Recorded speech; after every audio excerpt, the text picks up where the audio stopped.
Hey, there's no Victory Monday 2. 2 to Tuesday. See what I did there? Victory Monday 2. Don't lock it up because the thing is, wanted to be here yesterday, but it's funny. Nothing's changed since yesterday as far as the sentiment going on around the NFL. Niner Empire, should I say? And that's why I entitled today's program "Some Overly Endowed Issue." I have struggled with that my entire life, actually. Let's get serious. Fam, here's the thing. Along with the subtle celebration going on from the Niners win over the hobbled Chargers, everybody looks at the Chargers like they were weak, they were undermanned, they were injured, and we went out there and we struggled our asses off to win that game. We damn near lost it. You're hearing that all over the place, right?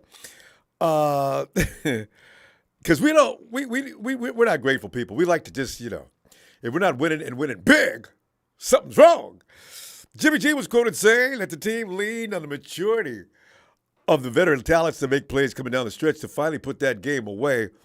And that's going to connect with some of the other things we're going to talk about today. A similar sentiment could be applied to a defense that made adjustments at the half to shut the Chargers all the way down as they were slapped, kicked, and punched in the first few minutes of the game, too. All-pro Fred Warner led an all-out assault on Los Angeles, which brought the production to a screeching halt in the second half. That's why I was saying at the halftime of the game. I said, man, the 49ers must be looking at each other in the locker room and said, man, what the hell, man? We're supposed to be one of the better defenses in the league, and they have to just do whatever they want to do. And the offense always says, guys, I know we're probably not quite where we want to be as a unit, but we got to win this game, okay? We lose this game, and we need to be shamed, okay, because they're not really at full strength. So they went out there and they got it done. But tonight we'll go to the phones to discuss the adjustments the Niners' reshaped offense will need to endure before the excellence of execution can possibly be achieved. I overthought it. I said to myself, as soon as they got all those guys together, if you've ever played any ball before, coming in as a freshman or anything like that, you don't come in on a winning team and just bounce right in there and become a part of the mix. Now, it takes a minute. Christian McCaffrey, as you noticed, got watered down in this game, right? For compared to what he did the first game. If he's the focal point of the offense, he is devastating. But so is Debo. And Kittle may be going to the Hall of Fame. It's just really a tough thing. Kyle's got to juggle things around a bit. And, let's just get into this right now. We picked up another quarterback today. Was it Jacobson? I wonder. I guess they just want to make sure they got enough quarterbacks. The Niners' list of playmakers should enable Coach Shanahan to direct and orchestrate one of the most potent offenses in the NFL, right? You look at the roster, look who's on it, and it's just an assembly of talents. But the Niners have been less about potency and more about untapped potential through these first 9 games of the season. They picked up an important 22-16 victory over the Chargers on Sunday to improve the 5-4 on the season. But this has been a season of jokes for the first few weeks that weren't funny. But people weren't happy about that. They were looking for a bludgeoning. We're talking about, the Marines hitting the beach and just taking out a city, because they look that tough on paper. The Niners hit their average of 22 points per game, which ranks 19th in the NFL. It's time for that to stop, though. What is the problem? What is the problem? See, from where we sit, what is the problem? We don't understand what goes on in the building of a killer, of an assassin. You look at Ninja Warriors. They were born around. They're training when they're 4 or 5 years old, and by the time they're adult, they cannot be stopped. And that's pretty much, you can almost superhero, right? He gets his powers, and he's sitting there, doesn't know what's going on. All he knows is he's got this strange power going on. Doesn't know how to control it. Has no idea where it's coming from, and then suddenly he gets it, and now he's omnipotent. I see this coming for the 49ers, but you know how I am. There's always a silver lining on my thinking when it comes to the 49ers. But it is time for that to stop.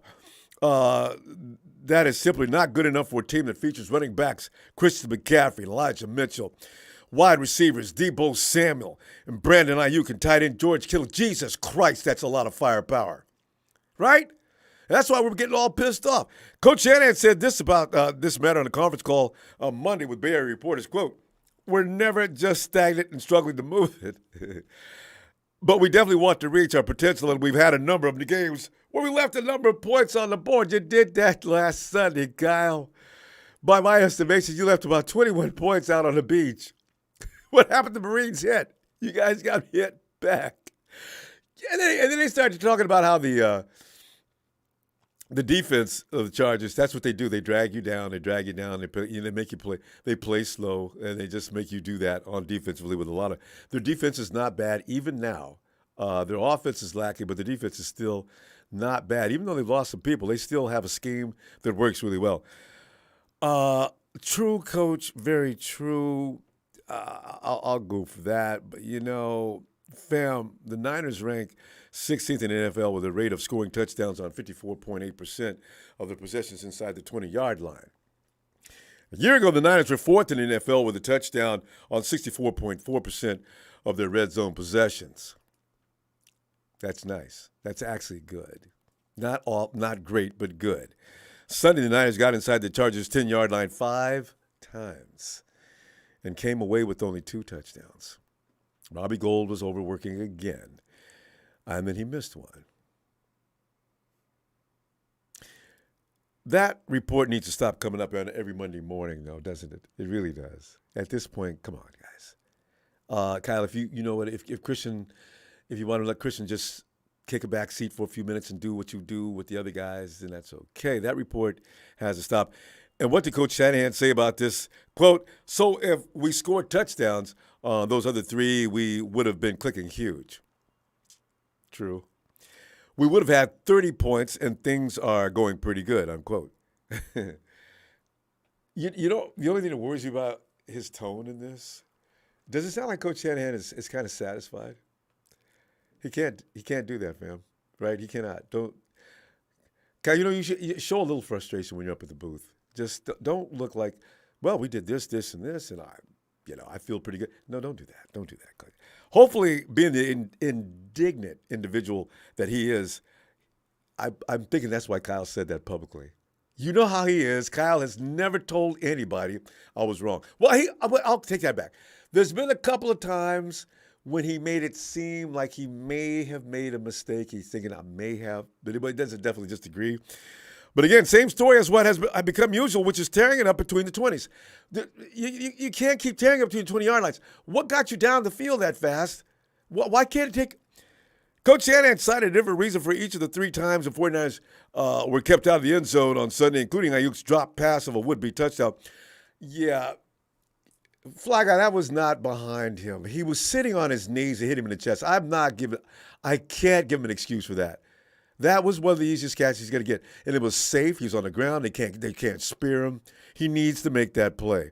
The Niners scored touchdowns on runs of 1 and 2 yards from Jimmy G and McCaffrey, respectively. Mrs. Mitchell's baby boy, though, Elijah was the team's leading rusher in his return from a knee injury that sidelined him for 7 games.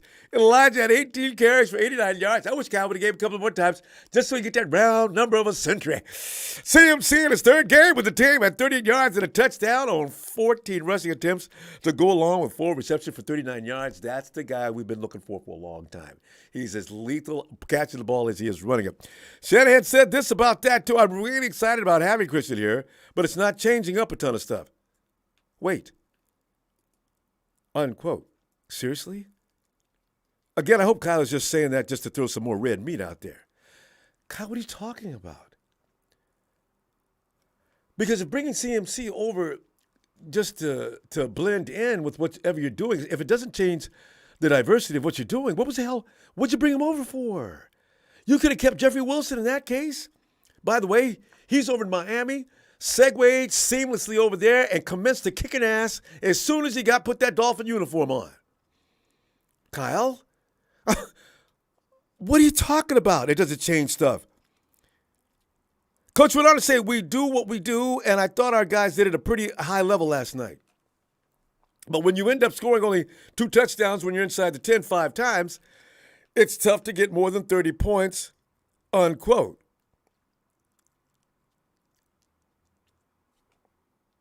Or for that matter, you love from your adoring fan base, Coach. Honestly, though, I do think the Niners are going to need a minute to calibrate all the studs they have right now and tune this machine up so it can reach the speed it is capable of reaching. I've calmed down since that game. I realize you don't just bring super talents together in a 48-hour period and just start commence to killing people. It's not going to happen. So I've toned my expectations down, and I do hope, and maybe because maybe asking for a Ferrari to a performance for a machine that will need for some adjustments to go 0 to 60 within 2.5 seconds. Maybe that's a little asking for too much, fam. If I'm right, I just hope it won't take more than another game. An identity has to be established too, and somehow put sequences together that are effective. And the guys can play fast because I'm seeing what I'm seeing. I'm thinking, you know what? They're all good, and the reason we won that game is because they're all good. It's not because the game plan was working effectively or anything like that. You had individual performances and things like that. But when they all put their mind on the same page, nobody's gonna be able to stop that. Hopefully, it takes place soon, though. So yeah, let's get what you're thinking on this. Oh, Phil, perfect. Well, I Phil's probably. I feel about great minds think alike. I bet I'm on the same page with Phil. It's time for Chill Pill Phil. Hey, Good day to Ronbo. see you too. Hey, Phil, get in here. I'm here. Well, Phil, am I on target? Are we in lockstep here? What are you thinking?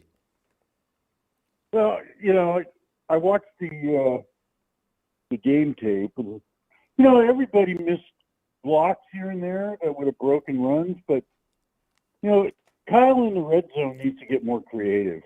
True. I mean, he was running right up the middle 2 times in a row, and lost yardage on the second one, and so we had to kick a field goal. Oh.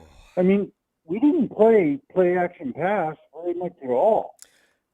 And he's abandoned Kittle other than one target. I mean, I think he's focusing almost too much on McCaffrey and the run game. And, at times you can use these guys as decoys, and play action pass and go over the top with someone like Kittle or, Ayuk or Jennings. I think another guy who needs to use more in the red zone is Jennings. He's big, he's tough. Who'd you say? And he can get to the back of the end zone, and I think Phil, did you say Phil? Excuse me, did you say Jennings? Yeah. Yeah, I agree. I hope that's what you. Yeah, I agree. I mean, and Kittle. I mean, you got to go to Kittle more. I mean, these guys are playing their safeties up, trying to stop the run. Play action pass and over the top to Kittle would have been a great play. But no, he's running the ball and kind of boring. So, Kyle needs to be more creative, especially in the red zone. And he's got the players to do it. And let Jimmy sling the ball every now and then. Jimmy's pretty accurate. Oh, and look at that throw he did to down the sidelines to Ray McCloud. Yeah. And that was an off-schedule play. He just said, screw the play. I got to do this. I'm glad he thinks like that nowadays, because people really think Jimmy Garoppolo can't play. I don't think so. I'm pretty sure he can play. Just let him play. That's let the him problem. play. Exactly. He doesn't let him play. So I don't know if it's ever going to change him. Kyle gets stuck in his ways, and no. He wants to force his ways down the throat of somebody. And sometimes you gotta adapt. And I think the defense adapted well in the second half. And they started blitzing Fred Warner and started doing some things. And I think Willis adds a good dimension on the pass rush for that's the truth. for the Niners. I think another guy they need back is Armstead. I think once they get him back, defense will be solid. He does a lot for the defense, more than people Armstead knew. Stops the run and can give you a push up the middle. And I think you're going to need that against someone like Brady, God, yes. Because if you get a push up the middle, Brady is he just really he becomes limp. So, yeah. Phil, in the red zone, But though. anyway, I'd like to see Armstead come back. I would love to see Kinlaw come back too, but I know, but that's he another comes big off body. IR this week, so I don't know if he's able to play or not. We'll know. Yeah. But Calvin's still too optimistic when he talks about it. And they ask him about that all the time. He doesn't want to make any promises. yeah, well, Phil, I those had are one two question guys for you, we though. could use. As far as the end zone goes, that is an amoeba that's going to need working because if you're going to throw it in the end zone, if there's no separation, if there's one guy, and he's done it this year because Ayuk's got a few touchdowns in the red zone. There's one guy that you can always trust, but I think teams are going to start doubling up on Ayuk around the end zone, and that may be taking place now because he was open when he missed that pass, sitting on his knees on the ball. That's all he said, right in the chest. About hit him. I was right there. My feet were right there. And it hit him right square in the hands, and yeah, it was a good throw by Jimmy. It couldn't have been intercepted. It was low, right where it right? should have been, and he just dropped it. And Ayuk doesn't have to get hurt. And, Just perfect. Off the chest, into the air. And that's those ones that could almost get picked. So, there's some things the receivers have got to get their mind together to be trusted because Jimmy just doesn't trust everybody on that team. And that shows kind of often. But he's got to, that's not his job as a professional. He's supposed to get the ball to those guys. I was glad when he kept going back to Ayuk after that miss. Jimmy, just get over it. Throw him the ball. He's the best receiver you got out there. He had the miss and the fumble. So, yeah. Yeah. But I think Jennings is a guy that you could use down in the red zone. I think he's big, he's strong. I think he can give us some plays down there. Yeah. But I think Kyle needs to just have, some confidence in these guys and confidence in Jimmy to not throw picks down there. Yeah. If he does that, then he can open up the playbook down there and probably score some more. Yeah. Yeah. So I think that's one thing we can look forward to. Every game now is a must-win almost. So, You're right. we got to beat the Cardinals next, and then move on to the next team and next team. But right now, I think it's in our hands. It is. To win the division. So beat the Cardinals this time, and that means we have a field. winning record in the NFC West. Period. We already split with the Hawks. We split we've already beat the Rams to death. And if we split with the Cardinals, that means we are the cream of the NFC West. Ronbo, we're not splitting. We're sweeping. For now, we haven't played them in that second game yet. We haven't played the Cardinals in the first game yet. No, we got to. We got to play the Cardinals. It's so bad. Yeah. The Cardinals are really bad. I know. Seattle up at Seattle could be a tough game, but I think we're a better team. It's always going to be tough. And, it's always anytime you go to Seattle. My biggest two worries are Miami and Tampa Bay. You and me both. I don't want to go to Florida. I don't want Florida coming to us. Either team. Yep. All right, Ronbo, I'll let you go. I know you got a few other people to talk to, and it's good hearing from you again. It's good hearing from you. Yeah, you've been MIA. I've been wondering where you're at. Well, you were at the game, though, huh? I guess that was fun. All right. Oh, I'm always at the game. Okay, Count that's on right. that. That's right. All right. Count on that. Tell you what, I'm going to see what Kyle has to say. I could be back tomorrow. We're going to see what he does. All right, Phil. Okay. Appreciate you. All right. You know this. All right, Phil. All right. Take care. And the Big Show says, I hope we elevate Newsom from practice squad. Dude ran a 4.59 and can actually catch, unlike Gray. And Danny Gray's day-to-day again. What's wrong with him? Also, Brady 2.0 right now. Take Tampa seriously. Yeah, I know. Yeah, you have to now. And actually, their offensive line is starting to play a little better. That was what was killing them in the first place. RG, come on in. Good day, Ronbo. How are you, sir? Doing all right. I'm a little concerned. I look at the 49ers, and I'm hoping they're going to go ahead and start getting on the fast track as early as this Monday night in Mexico. But, Archie, what are you thinking, man? What's wrong with the 49ers, and what do you expect next? Oh, man. Well, I was at the game number 1 on Sunday. It was my birthday, so it was a great birthday W that the Niners got. And a nervous birthday. Must have been crazy. Yeah, I was there. definitely nervous. Is it possible to have too many options? Especially in the passing game, because you see Jimmy G had happy feet on Sunday, I saw and that a couple it of almost times. feels like there's too much going on. But The pass but rush the was great after his thing ass is, on that Ronbo. one time, but he still got the passes off though. So yeah, that's why I was have all dance all you want back, just get the ball to the right guy. So yeah, But he also did some improvising, which he rarely does, and successful improvisation. So yeah. that's a good sign. And I believe we have to establish the run game to make a good run, and especially in the playoffs. And it seems like that's the plan. We got to get that run game on point, and then obviously we know that once we do that, then the options become a little bit more open, and that's what we need to do. We need Oh to yeah, get back to you got it. the basics, if you will, with You a got it, strong RG. defense. You look at teams. You look at Josh Allen, and you know what really kills you about Josh Allen and the Buffalo Bills? They've got two really good running backs. What's that one guy's name? I says, why do the Bills insist on throwing the ball unnecessarily? There are times when you could help the offense by running the ball. And in most offenses, if you can establish a run, now you can do so many more things. You can play action, Yeah. you can bootleg, everything works now because the defense doesn't know what's coming. But yeah, so we got to get right. The Well, run and game has to be established. especially against teams like the Bills and the Chiefs, Yeah, you have to have a great run game to play those guys, because you got to play keep away from Allen and Mahomes. So I think we're on the right track. yeah, Like you in said time. early on, it Yeah, just takes a while. It takes a while to get it in there and nail it down, because you have Elijah Mitchell, with essentially feels like a new player coming in.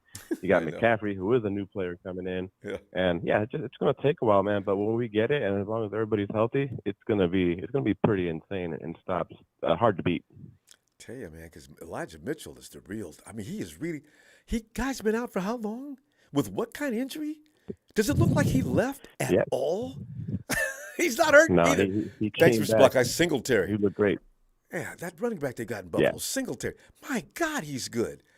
But nah, Buffalo, throw the ball. yeah, Throw the and ball. Keep and throwing the ball. our Pick, defense is going to keep getting pick. better too.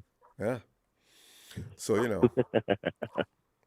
Hey, Rombo, how about a big birthday shout out, yeah, Niners because gang? I would we love missed it. it on Sunday doesn't mean we can't do it now. RJ, good to hear from you again too. Happy Niners celebration birthday to RG. Happy 90 time birthday to RG.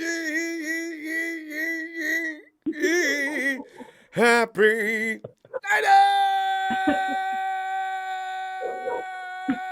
Yeah, love it, Rombo. Thanks. You stop me. That's why I kept going. RG. It was a win. Oh At least you man. didn't have to leave there with a long face. All right, fam. Oh man. Well, greetings from San Diego. Shout out to all the GMs in the chat. And until the next one, Ain't that Rombo. the Let's truth? keep it going, buddy. RG, Have a have a good night, great man. night, fam. Appreciate you. Take care. Bye, buddy. Hey, yo, Vader.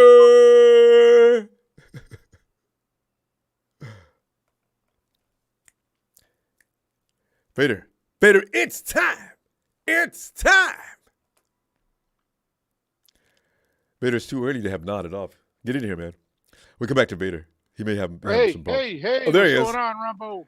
Vader, man, What's we're sitting here. happening, man? Yeah, we're doing Victory Monday on a Tuesday, and we're thinking we just got by, and see, 49ers want bloodshed out on the field. They want ambulances parked outside, and the Pope, not the Pope, but every priest in the area to be standing on the sidelines declaring this is a site of a homicide. Well, well, I gotta kind of agree with that, man. That was our sign back when we went on our Super Bowl run. You know what I mean? know. We would rip the heart out of the other team. And eat it right in front of them. Yeah. Oh yeah, man. Remember when Mostert, he had a 4 or 5 touchdown game against Green Bay? They were done, man. Over They couldn't do 200 anything. yards rushing in a playoff game.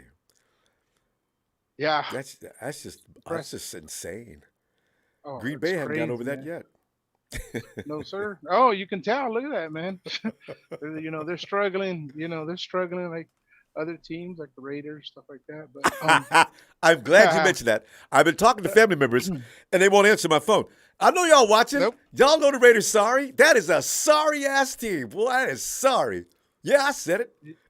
yeah, and they're not looking too good in Vegas, man. But going back to what you stated on that conference call that Kyle had about the red zone situation. I mean, aren't we running the West Coast offense here, sir? Yeah, indeed. Aren't we running the West Coast offense? When did the red zone ever start on the 10-yard line on the West Coast offense? We bust through, we get on the other side of the 50. Once we hit the 20-yard line, maybe 25, we start hitting for that end zone, man. Mm-hmm. And that's the way we would, yards after the catch. Got to get Kettle involved. Got to get Debo involved. I mean, you can't let a CMC try to do everything, man. There was a couple plays where Debo was open, man. Like, you got to hit that guy. And Vader, there was a good point about that. Like Phil pointed out too, don't try to overtrain CMC. You incorporate him in the offense, but you need to work with him during the week in practice if you want to get him a lot of snaps. In the game, let your studs who've been killing people do it, especially in a game like that where we're anemic on points. I agree with that. Oh yeah. Yeah, exactly. And let's start using CMC as a decoy instead of trying to get the ball to him all the time. It's like, geez, Louise, come on, guys. We're a 50-50 balance, run and pass team, and I'm not seeing that, man. I'm not seeing that. And it's like, Kyle, what's going on here?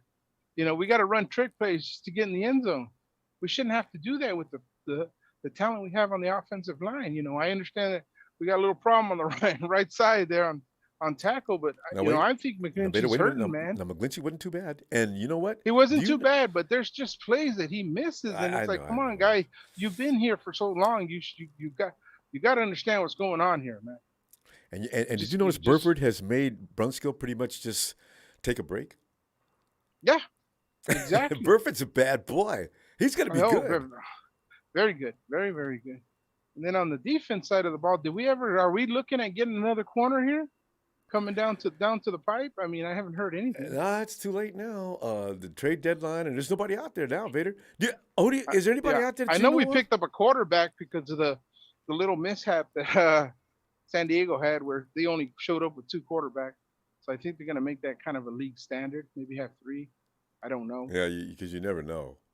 You never know, but you never dressed 3 quarterbacks, because that means you had to get rid of a player. You would have to get rid of one player, right? Yeah, exactly. Yeah, like that's what did we dress like 3 running backs at one point in time last year?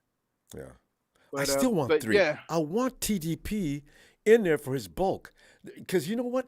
Exactly. I think. Go ahead. I'm sorry. I have to agree with you. No. I agree with you on that, man. I think we could have punched it in if we had somebody that was, a little bit bulkier, man, just on those 2-yard, 1-yard drives. But because right now I think Juice can't really hold the ball in his hand, right? Because they could have gave Juice the ball on them 1 yard. Juice is that's a tough dude, man.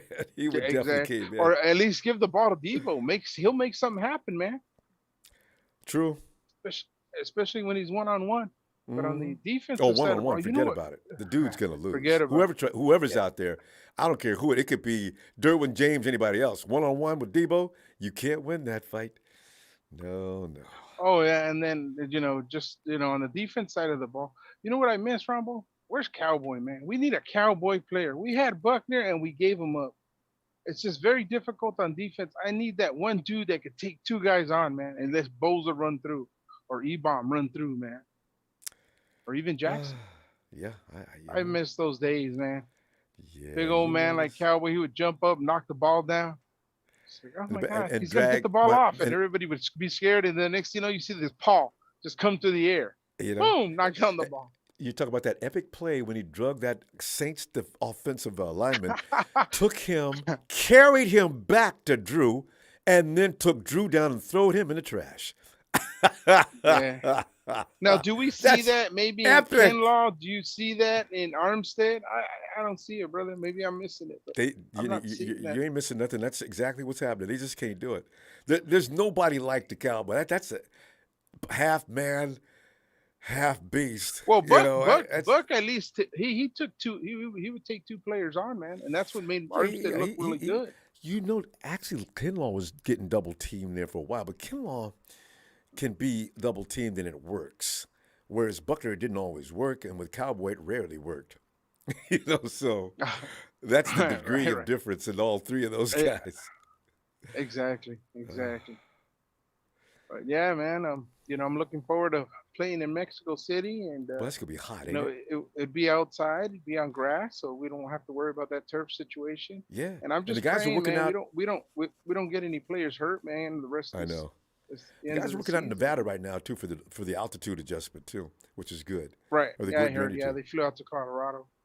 They just gotta know, But and yeah. guys, they just don't stop at Tijuana until after the game, though. You know. Yeah, that'll be a bad part, brother. Let me get. Yeah. Oh, there you go, let me- man. The let me- ranchero. Hey, man, we need Huff with a bunch of ints with some ranchero calls, man. Come on, That's Huff. gonna happen too. Looking for it. Hey, Vader, man, always good to hear from you, fam. We don't get Same enough of here, Vader. brother. I gotta call in a little more, brother. But Tell you what, real we look quick, forward. I want to give a quick shout out to Big Show. Always in agreement. TNT also, man. Family out there, dude. Hopefully we can make a good run and we get this going, man. Hey, Big Show's talking to you right now. Give my love to the OG, my brother Vader. All right. Oh, That's from Big absolutely, Show. Big Show, brother. Hey, and you know me, I gotta let you go the way I let you go, baby. Let me go, fam. Let Do it do go and ready go. Yeah. Radio Ronbo Sports. You have a good evening, gentlemen, and hit that like, man. Come on, man. We got almost 200 people watching. Hit that like. You have a good one, Ronbo. Thanks, fam. Night, Vader. There goes Vader, the man who has to put up with the Los Angeles Rams fans. Oh man, that story he told me that one year. He says, they have camp over in the LA area, the Cowboys do. And Vader said he could look out his front yard and see the dudes passing by on the way to their facility. I said, oh man, if you have a bad dog, you ought to let him out and then come running out. Oh wait, guys, be careful. He's outside. He won't, just don't move. He won't bite. Knowing he will. Hey, Jalen. Hey, Ronbo, did you hear about Cooper Kupp, man? He finna be out for some weeks. I know he got hurt. I didn't know know the doc prognostication. Yeah, Oh. Rams. Rudy. Hey, Rudy. Hey, Rudy. It's over. It's gonna be season's over, bro. Season's over. And you know what would be okay with this Ronbo usually? They could tank. But damn, even if they do, what picks they got? F them picks. What the hell you tanking for? You just you can't win, you can't lose. You just gotta sit around and beat the Rams. Feels You great, guys Ronbo. thinking of Knowing selling that we ain't gotta mediocrity worry for about them years. getting a good draft pick. Wow. Just Nothing feels else. great. Doesn't it though? I I they say hate you're that not they won't supposed to come beat in the and play damn with us horse. anymore. Where my Rams at? They ain't even in here. Damn. Yeah, I ain't heard from them, but they here. You know, they here. They watching. They listening. They here. Though. I know. They Shout here. out to you. Shout out to you, Rams. Well, y'all looking bad as could be, ain't you? Yeah. You know, it ain't really a whole lot of hate when it comes to the Cardinals. You know, me personally, Ronbo, I don't know how you feel about the No, Cardinals. I don't told people really that too this much. for years. I said, I can't hate on the Cardinals. I don't feel nothing. There's no emotional attachment. Yeah, I mean, we gotta handle our business. But they don't really talk a lot of noise. You know what I'm saying? So, Kyler, I don't know. Is he supposed to be playing Monday? I wonder, because Kyler, he's kind of getting he's turned into a little biatch. He may be in a bad mood and decide I ain't playing if coach will be out there hollering at me like he like to do. Now he on TV, Ronbo. They on Hard Knocks, so he gonna be showing out for the camera. He might play then. That's right. Because Buda Baker was out there making, Kyler's probably playing. Because it's in Mexico. If it was just playing in Arizona or something like that, he probably said, no, man, my leg is still hurting, man. If he plays, he's not running around as much as he wants to. Which makes him useless. Very useless. But he never does anything against us usually anyway. I mean, we held them to what, like 13 last year when Trey played. It was like what, 10 to 13. They wasn't doing nothing. And the year before that, the defense almost broke his leg. Remember that? And he had to play the Rams the following week, and he couldn't play. Oh yeah, that was the. I think we sweep him that year, 2020. I can't remember. Did we? I think we might have split with him. Split at the least, but I don't. I remember Spoon caught a pick in the end zone at the end that pretty much that's right. sealed it. So I think we might have split with them, which is fine with me. But I mean, Kyler Murray is dangerous. I think Mooney could be able to handle D-Hop, and the pass rush can keep. D'Amico seems to know how to play against Kyler Murray, so he's gonna keep him in the pocket. Mooney can handle D-Hop, and we just gonna need our offense to be able to make plays. Now our offense, they usually play a little funny against the Cardinals. I'm not gonna lie. Against Buddha and them boys, they usually on like that Colt McCoy game, Ronbo. I ain't forgot about that. I know, that was a massacre. But Buddha and George, there's something going on between them two. Buddha has no fear of George Kittle. And he comes to, remember George sitting on the bench because Buddha's giving so much stuff. I'm still here, Buddha. Yeah. I said, what the hell? Buddha ain't but what, 5'9", 5'10"? Oh yeah, he a little guy, but he got some fighting for real. Yeah. Isaiah, they got some athletes. They got Isaiah Simmons. They got some linebackers that can run and get to the middle of the field. So I mean, it's gonna be a job. It's gonna be a job. For sure. They always play up to us for some reason. Wow. It's one of the matchup things, We're getting better with mobile quarterbacks, though. Since, because we've had Trey, and he trains them when he's working with us last year. They're just getting better at that. Remember we had that one dude a couple of years ago? I forget his name, but he was running around in practice and giving those guys a look at what it looks like when a quarterback starts jamming around. We've already played against Lamar Jackson, which scared me to death. So they're starting to get used to it. But you're right, D'Amico's, that dude is brilliant. We ain't gonna have him next year, Jalen. You know that, don't you? I'm worried about who we're gonna get for DC. Coordinator every year. But Ronbo, who didn't get an offensive coordinator spot, who we haven't really been talking about that left us? Who? Is it not Matt or Mike LaFleur, the offensive coordinator for the Jets right now? LaFleur. Is he good? Wasn't he like our offensive assistant? Wasn't he? Yeah. I think I thought he was like our. He was all about offense, right? In 29. Yeah, I mean, he got. I seen some plays the Jets are running in 20, and it looked like it reminded me of some plays we were running in 2019. Yeah, Kyle's got to. If he's confused by the wealth, somebody needs to take him to a doctor and let him talk to a shrink. Come on, Kyle. Where's that imagination and creativity that used to be known for? I'm not sure what's going on. Ronbo, I did not know this was his 6th season on our team. He's made the playoffs twice in 6 seasons. Any other coach, they would have got fired by now. Doug Peterson won a ring, Ronbo, and he got fired. I know. And it makes no sense. And Kyle was winning playoff games in Atlanta. So, I don't understand where his mind has gone. Because you're right, he is boring people now with that, what he's doing. And then he just defends himself. I don't think we were stagnant. Ronbo, he got to win a ring this year. I'm sorry. He has to. I mean, you can't say it's Jimmy. I mean, Nick Foles won a ring. Can't say it's Jimmy. No, it's not Jimmy anyway, especially not Jimmy right now. Jimmy's playing good. Jalen, we can run out of time. Let's see what Kyle talks about tomorrow. Depending on what's going on, I'll be back tomorrow too. All right? All right, fam. I'll talk to you. All right, Jalen. Let's go check out Tony. For those about to rock, we salute you. Tony, are you an AC/DC guy? Oh, yeah. I mean, 100%. I was thinking, those guys, we need some more of that. They didn't play that every now and then coming out of the locker room. Tony, you're the perfect guy for tonight's subject matter, too. Because, I'm sitting around Kyle. You got a lot of weaponry there, man. You're sitting there looking like Rambo. Rambo used to pack. He's got a weapon on his arm. He's got something wrapped around his. He's got the bullet belt wrapped around his shoulders. I mean, come on, Kyle. Start shooting. What is going on with that? I don't know, Ronbo, but it's not like he hasn't got options. I mean, you could send in Juszczyk, you can send in Kittle, you can send in, the other receivers all at the same time into the end zone, and then Jimmy can pick one. You know what I'm saying? They can't double team them all. Yeah. Unless it's the coordination or timing thing that Kyle's looking at and he's not satisfied with yet. I imagine he is doing that, Tony. He'll probably unleash that at some point soon. But right now, you wonder what's going on. But just looking at them, what they're doing, they look really conservative this past week. I'm a bit more worried about another problem we've got, Ronbo. And I'm a bit worried that teams are going to start figuring it out. And what I believe it's doing to us is hurting us in the long run. And that's we're piss weak on the right-hand side, you know that. I mean, lately you've been sticking up for McGlinchey. But I feel sorry for him. His mom, she might be watching this show, because what's happening there is because he's such a hopeless shitbox.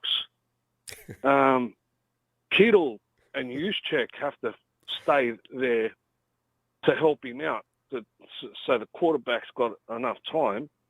And that takes Kittle out of a lot of plays, Rob. Right? You're right. I mean, that guy. When was it? A few years back. I can't remember who we were playing. He got 200 yards before half time. Now, that guy was the yak master, the original yak master, Kittle. Yeah. And now he has to help that big buffoon on the right hand side. Yeah. Burford's actually a tackle. I honestly consider maybe moving Burford out there and let Brunskill come in and play guard. Yeah, something. Do something, because other teams, they're not stupid. We can't go into the playoffs like that and just leave Kittle there for protection with Juszczyk, and those two players are strike players. Mm-hmm. It's just frightening. He has to do something. It feels like they're doing jobs for the boys, Mm-hmm. I don't know. I just wish he'd get his feet work. You ever watch his footwork? McGlinchey's been playing football for how long? And I am not an offensive lineman. I was the furthest thing from it playing ball, and I look at his footwork and I know he could be taken advantage of. It's easy to tangle him up if you're watching his feet. And it happens to him all the time. Where the coaches, I blame them too. Coach, take McGlinchey over to a side field and do some drills. Look at his feet. Make some adjustments. Help him make those adjustments. He's getting annihilated, not because he's big and strong, because he doesn't know what he's doing half the time. And that's a scary thing for a professional. Ooh. I mean, like you said, try him out on the inside. Put Brunskill there or somebody. Can't be as bad as him. I agree.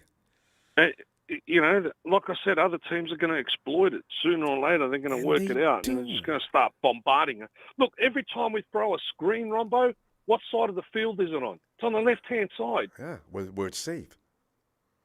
Where it's safe, exactly right. So we're predictable in that sense. Yeah, actually. And where does Khalil Mack and Aaron Donald and others like that go? They go to the right side of the line. Why deal with Trent Williams when you've got Mike on the other side? Yeah, you got a sure thing. You can get past him. Even though the quarterback can see you, but the defender's going to be there so fast, it's not going to matter. Mike. And the other thing is, with that piece of crap there, how are you supposed to play under center when the people are in the backfield in 1.2 seconds flat? Right? You're going to play under center. Our under center stats are crap compared to shotgun. Yeah. At least that way, Jimmy's got a bit more time and he's got a broader field of view. And Kyle doesn't like to do play action, so I wholeheartedly agree. Well, maybe it's time. Remember last time when what's his name, the owner's dad, tapped him on the shoulder, pulled his head in, then didn't he? Yeah, no. When he made a trip down to the facility, and Jed's dad never does that. And that was a very interesting day. And even Nick was impressed by the words that he heard that day. I mean, you know, all right, we're winning. You're getting into the end zone 5 times. And you only score once or twice. Yeah. 3 times would have been, you know, you would have said, "Oh, okay, fair enough." But Well, that's left the 14 catch points on the field. that BA makes. That would have been 3. But, you know, it's still, that's 5 times. Come on, Niners. You still should have 3. We left 14 easy points on that field. Easy points. I agree. And the game plan, like you said, Carl's got I don't know what he's looking at, but, you know, press conference. I have to look at the film. Get someone up there in the That's his get out sky, card. you idiot. Yeah. I don't know. I've got to look at I've got to go back and look at the tape. Don't lie, Cal. that's You didn't the go to ace up sleep the last night sleeve. before you looked at that tape. We know you looked at the tape overnight. God. Who gives a shit if you're going to go back and look at the tape? It's too late. We lost. You know what I mean? But like in the games that you lose, and Tony, it's a bit late then, isn't it? Did you see when the reporters ask him about a certain play? Is I mean, I call about what 70 plays. You guys are supposed to take notes on. You don't know which play. Kyle started getting after them after not knowing which play they were talking about. I couldn't stop laughing. I said, "Get him, Kyle! They put the spotlight on you, and what do? I don't know which player it was." Sometimes I'm amused by Kyle when he does that.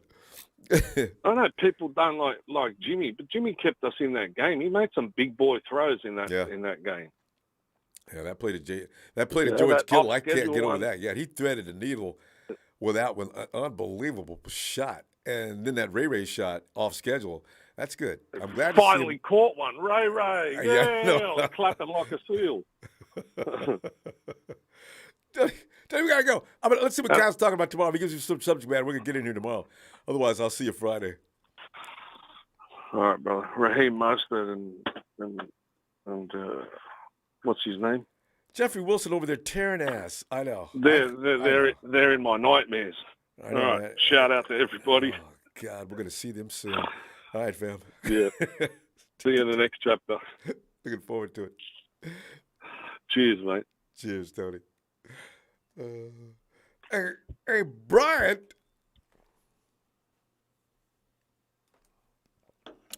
The Colt family. There's no telling who's getting in. It could be Tony. It could be Lily. Hey, Ronbo. It could be Holly. No, it's Bryant. Bryant, come on in, man. Of course I can hear you. And let us know. I had a little bit of playback in my ear because I like to listen to you in the chat, and I like to comment and be interactive. So I appreciate it. So I was listening to our Australian buddy, right? And he said that when we pass, we throw it to the left side. And I think he's right. But when we run it, don't we run it to McGlinchey's side? Yeah, but either or, because McGlinchey's an excellent road grader. He just can't figure out how to pass protect. Right. So, I think we heavily run to the right because McGlinchey's a better run blocker. He's a little more nimble. But that's just my thoughts.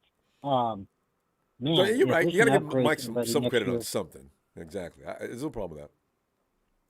Yeah. I know everybody wants a new center, but if we can get a new tackle next year, that would be really nice. But if we win the Super Bowl, then do we still want to get a new tackle? If Mike McGlinchey gets us there. I mean, those are questions that you can't answer. Because you wonder. Mike McGlinchey, he's not awful all the time. We only notice the plays where he screws up, which isn't all game long, but we do get mad about those 1 or 2 or 3 plays. So he'll get re-signed. I think you're right. I think you're right because the only time you ever hear Tabor Pepper's name in the game is when he gets a flag, when he's down the field before the kick or something like that. But when he's playing like a stud, you don't ever hear his name. Jake Brindle, same thing, fam. Brindle's not really killing us right now. So, all right. So my one question to you, and you probably have answered this before, but this is my time to ask you. Do you think OBJ has better hands than anybody on the Niners? Wow. You asked me that one too fast. Damn. Well, you look at that legendary catch of his, and that's just one of those acrobatic shots. It doesn't necessarily reflect upon his entire skill set. He's got good hands, though, Brian. I don't know if he's. I can't answer that question. Debo, he's better than there's Debo. some people that don't need legs. There's some people that can play basketball in a wheelchair. There's some people who only need 3 fingers to catch a football. And OBJ's that guy. I know. don't care if he can't run anymore. If he can catch the ball on 3rd down when we need a conversion, when Ayuk got the ball thrown in the end zone and he didn't catch it, That was scary. or how about the game a couple of games ago? I think it was maybe last game. We threw it to Ray, and he didn't catch the ball. He was going for the end zone, and it hit him, but those are the kind of plays that like OBJ would reach out and get, like turn backwards, and then turn backwards again and catch. There's a number of receivers around the league that do that. Stephon Diggs, acrobatic catches all day. Jefferson. Man, Jefferson over in Minnesota, my God, just put it in the vicinity. He's going to get it. Yeah. We got some really good wide receivers, but we got good wide receivers that do certain things really good. Debo's a beast. Yeah, he runs over people and stuff, but he does have a problem with drops. Ayuk, he's really good too, but he doesn't seem to be that burner that goes down. I don't want to say, oh, Jimmy's not that guy who can just throw it to him down the field, because Ayuk's not running straight down the field. He's still running slant. Everybody's running slant. He's good at getting rid of his defender, though. So I don't think that it's not that we don't have the right talent around us, but I think if we was to upgrade to somebody like OBJ, that guy's going to reach again. He's going to reach for that ball. And the reason he's going to do it is because he wants to come to the team and help him win. So I don't know if this is true, Ronbo. I don't know if you heard it or not, but supposedly this guy might have a family in Sacramento. He might have a baby. OBJ? He might have a girlfriend in Sacramento. Yeah. Because So I'm sure he's not interested in going to Dallas better right for now. the Niners. Yeah. Well, if he goes to Dallas, then that could be a game changer for them. It really could. Because Yeah, I know. again, you just need somebody who's reliable to big. catch the ball. Yeah. And make the difficult catch on it. The ball's not going to hit you right in your chest on your number every time. You're a professional. You're paid to make those great catches. Yeah. But do you really want the ball to hit your chest? Usually when the ball hits your chest, it pops up a little bit. A lot of us are complaining because Jimmy doesn't put the ball right on the receiver. I said, you know that? There's no quarterback in the league that's put right on the receiver every shot. They're under pressure. They got to get rid of the ball fast sometimes. So those kind of receivers are the ones I'm talking about. We don't. You're right. OBJ would be. It would be different. It would be, and the reason I'm bringing it up is because a lot of people have been bringing it up. Yeah, he's been one of those fan favorites, and I'm not one. You can go back. You can go back and back and back. Big Show said it a long time ago. A lot of other people said it. I'm not the guy that says, yeah, let's go after OBJ. I'm always saying if we can get an explosive player like that, then yeah, cool. I'm not going to say don't sign him because I don't spend the money. And if he comes to the team and we win a Super Bowl, that's all that matters to me. But if he was to come to our team, it's just been all this speculation for a long time. And he likes Kyle. He even likes Jimmy. He likes Jimmy Ward. Yeah. He likes all these players. He likes Debo. He likes all these players on. It would be funny if they got together. Jimmy Ward walks in and he didn't know that OBJ's coming to the team yet. Say what? What you doing in here, man? He gets along with all these guys. I think he wants to come for I'm thinking he wants to come to help us get a ring. And if that happens, then I don't see a problem bringing him on. Yeah. He's not asking for a lot of money either, Brian. Because I know. It could be. I got to ask you one last question. You got 2 weeks before he gets in. Okay, go ahead. You're cracking, man. Everybody comes in and, you got a good show going. So, thanks. Real quick. So Jimmy technically is the backup quarterback, right? Well, yeah. So if we get to the Super Bowl this year, and the Niners go to the Super Bowl, he helps us win the Super Bowl. Don't do it. Don't do it, Brian. Technically, that would be 3 backup Super Bowl rings, right? Yeah, actually. And the thing is, the second quarterback since Foles to come in and win a Super Bowl as a backup. But this is a whole different thing because Jimmy with the whole season, the pressure on Jed to re-sign him if they win the Super Bowl with Jimmy is going to be tremendous. This is a situation I contemplate all the time. What do they do now if they win the Super Bowl? Fans are going to say, okay, you're not going to let him stay? Okay, well, we better win the Super Bowl next year. You can see that sentiment coming if he doesn't stay if we do win the Super Bowl. Well, that's a road we haven't went down yet, so let's see what happens. They got to win it first. Jimmy and Kyle really deserve each other because at this point, Jimmy can't win it. Kyle can't win it. They can't win it without together. each other. Yeah, I know. It's strange. Right? So it's like, I don't know. I'm super excited. I don't want anybody getting fired yet. I think we just got to stay focused one game at a time, beat the Cardinals. Hopefully we don't have to play McCoy. I know. He's scared. I'm telling you, people think I'm crazy. I'd rather play Kyler than Colt. Brian, we got to go. Production's getting mad. I'll see you tomorrow. All right, man. You have a great night. Thanks for having me on. And everybody like and subscribe, Red and Gold Radio. You have a great night, Ronbo. Thanks, Brian. Hey, Bill. How's it going, my guy? Bill, I need to ask you that question. How's it going with you? Are things getting better, I hope? The update. He's been moved to a different hospital where there ain't no Cowboy fans. Listen, Bill, in fact, you need, if there are, it was a wonderful Sunday for you. Retribution took place as the Cowboys got embarrassed this past Sunday. I mean, maybe that's a good thing. You can't come in there unless you come in there with 4 or 5 of your bad boys packing, Cowboy fans have to be livid right now. I bet you they are right now. They're in hiding. I give them that. No, actually, they're hiding very well. Tony, what's his name? Is the Texas boy's in here talking, and I have no idea who he's talking to. He blocked everybody, but yeah. But go ahead. Yeah, he's been moved to where there's Texan fans. We have no beef with Texan fans. They don't even got a ring, so they become a rivalry. You got to at least have something going for you, and the only thing they're good for is upsetting the Cowboys. So he's in the right place. So we'll leave that one alone. And I was excited for the win. I got to see some Cowboy fans break a couple trash cans. Have their fit. They say we're never going to do anything. They know I'm a Niners fan for life. And I'm like, when we win the big one, I hold the Lombardi, just remember that your Cowboys won't do that. I think your last living cheerleader's like 95. I know, right? The Cowboys cannot talk about the 49ers age on the 49ers ring. Oh. Yeah, they talk about the age. They'll talk about their cheerleaders since the last time they won a Super Bowl. Even been the one. Don't even go there. And that's a good point, though. I wonder, are the Texas cheerleaders, the Dallas cheerleaders still the best in the league? You remember for a long time they were nobody competes with the Cowgirls. I said, really? No. I said, no, I'm sorry, but the Cowgirls are bottom. They're underneath the Texans. So the Texas cheerleaders are better than the Cowboy cheerleaders. Oh, that even hurts all the Cowboy fans right there. They don't get as much attention as they used to, though. Yeah, they don't, because they ain't that special. Yeah.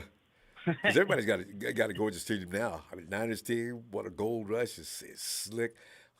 The Steelers usually keep pretty good cheerleaders, too. Let's not get into that, though. But you know what, Bill? The 49ers have got, like, a whole lot of firepower they're trying to figure out what. Well, Kyle's trying to figure out what to do with. Bill, if you were to run in there and you would start to coaching, what kind of program would you implement? Is Kyle going in the right direction for what we seen this last Sunday, or is he just easing into things and making everybody mad? What I want him to do is go ahead and get OBJ. Don't let the Cowboys get Odell Beckham, because they're going for him. I know, right? But after do what not happened let this past that Sunday, happen. OBJ may think, I don't know if I'm going to play with y'all or not. I mean, I need a team that I'm pretty sure is going to win. You need more than me to win, and I don't know. Right. If I was him, I would call up Kyle and say, hey, man, what's taking you forever to call me? I would like to be a Niner. At least Odell should implement the call since Kyle can't do it by himself. So we'll leave that alone for another day. And I'm just going to say, Kyle, call up OBJ now, I'm sure he won't take a lot of money in the cap. You know, Somebody in here 'cause thinks that all he the- wants is rings. Yeah, I saw his salary. What he's asking for is not going to be much. Who's playing half a season? He got no business asking. He may want a multi-year contract, though. Somebody in the chat is talking about he was going to end up being a Giant. Is that a Giants fan? I could see that, actually. There's talk of him going home, but I think he wants a couple more Super Bowls before he goes back to where he was drafted. Yeah. So, and I'm sorry, New York, you guys ain't got no hope. Just step aside. I mean, because if you beat us in the playoffs, we're sending you home. All you Giant fans, you joined the Cowboys elite of nothing to ever be anything. So, yeah, goodbye. Watch him end up with the Jets. Because that would be hilarious. That would be cool. To see him there, you know, to at least upset the Kansas City Chiefs. I mean, I wouldn't be mad about that. But like I said, you know, I just wanted to win it this year. You know, they need to win it, especially what those Cowgirls did to a kid. They need to add salt to the wound. Yeah, you know, yes, Cowgirl nurses. I mean, you know, you don't do that stuff. No, that's for another talk for another day. And that's totally out of line. I just can't even imagine that. Uh-huh. I could see. Well, But you're a good man, Bill. I could actually see myself in jail behind something like that. You know, you guys, you stepped over the line now, man. This ain't about just football. This is about my goddamn kid. Oh, I can't talk about it. I know about that because that'll hurt the case. Yeah, I but know. like I said, I'll say this much. Hopefully we win. Going to Mexico to take all the whatever Cowboy fans you guys got out there are going to come in to America wearing 49 gear saying Niners all day. So goodbye, Cowboy fans. You're going to lose all your fan base in Mexico. We're taking them. You know? All right. We're going to touch on. Look for the call being all day long because you know Jimmy, right? Female guapo! You can see it already, you know. Touchdown! I can already see that happening. Anyway, hey, I tell you what, I'm going to see you. Maybe, let's see what Kyle's talking about. Otherwise, I'll be back Friday. Give me a Niners shout out. And Kyle, go call OBJ. Give me another shout out, no more.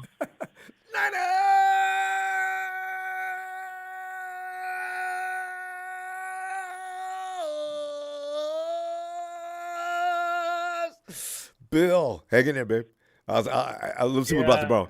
All right. Maybe I get off at 12. All right. Have you got time? We'll be looking I'll be for available. you. All right, ma'am. Bye. And I see the name up on the screen. Elissa. None Gang Taste says, yeah, Mexico's got majority of fans. I thought Mexico had a lot of 49er fans because Cardinal fans, places outside of America, it's a fashion. The Cardinals have never done anything to become fashionable, you know? Ellis, talk about it, man. We got a thing going on here with you got a lot of weapons and, it's like you're driving that Maserati, but you refuse to go over 60 miles an hour. What's up? What do you think the issue is? And can they fix it? Man, like I said, we got a super team, and Kyle is not utilizing all of these stars that we have on the team. He should have taken a fall for us being within the 10-yard line and not scoring a touchdown, only scoring twice. He should have been taking that personally and putting that shit on himself. You mean to tell me you're going to run the ball when they're just plugging the box and they got these guys on the defensive line that are coming in? You got, what's his name, blitzing in at safety. You got Khalil Mack. Yeah, Derwin James. You got all these guys playing. I mean, fake the run and then get or do something to where Jimmy rolls out to the left or the right and have somebody just have a tight end block backside, block for a few seconds, 1,000 to 1,000, and then break off his block, and then just sit there wide open with nobody on him, just like all the other smart coaches do in the NFL. Ellis just diagram that play just that quick. You would think Kyle would actually know about that, right? So I agree.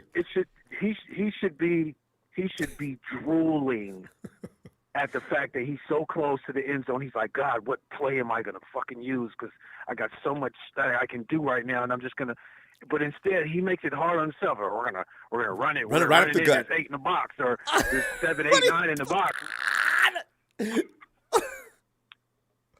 Just run it up their throat. You know, it's just. What are you doing, Kyle? What are you doing? I can't understand what's going on in his head. That when you're that close to the end, I mean, they gave us the ball back. We were what, at the 5, the 4, or something like that when we got the ball back from And them. you got more room to operate at the 5 than you do the 1 too. That's why what you just diagrammed would have been excellent. What is wrong with not trying that? You could do it on either side. Do it like you know, like what's his name does over there in KC. Mm-hmm. You know what I mean? He'll switch sides, do the same play the other side. Doesn't matter. Mm-hmm. He's not bougie to where he thinks, oh, I'm never gonna do anything like. Why the hell not? You think the teams are gonna anticipate that you're gonna do that? And at the end of the day, can they stop it? Is the problem. If you got 3 or 4 pass options and you're faking the run and you just do a little rollout, somebody's gonna break open. Mm-hmm.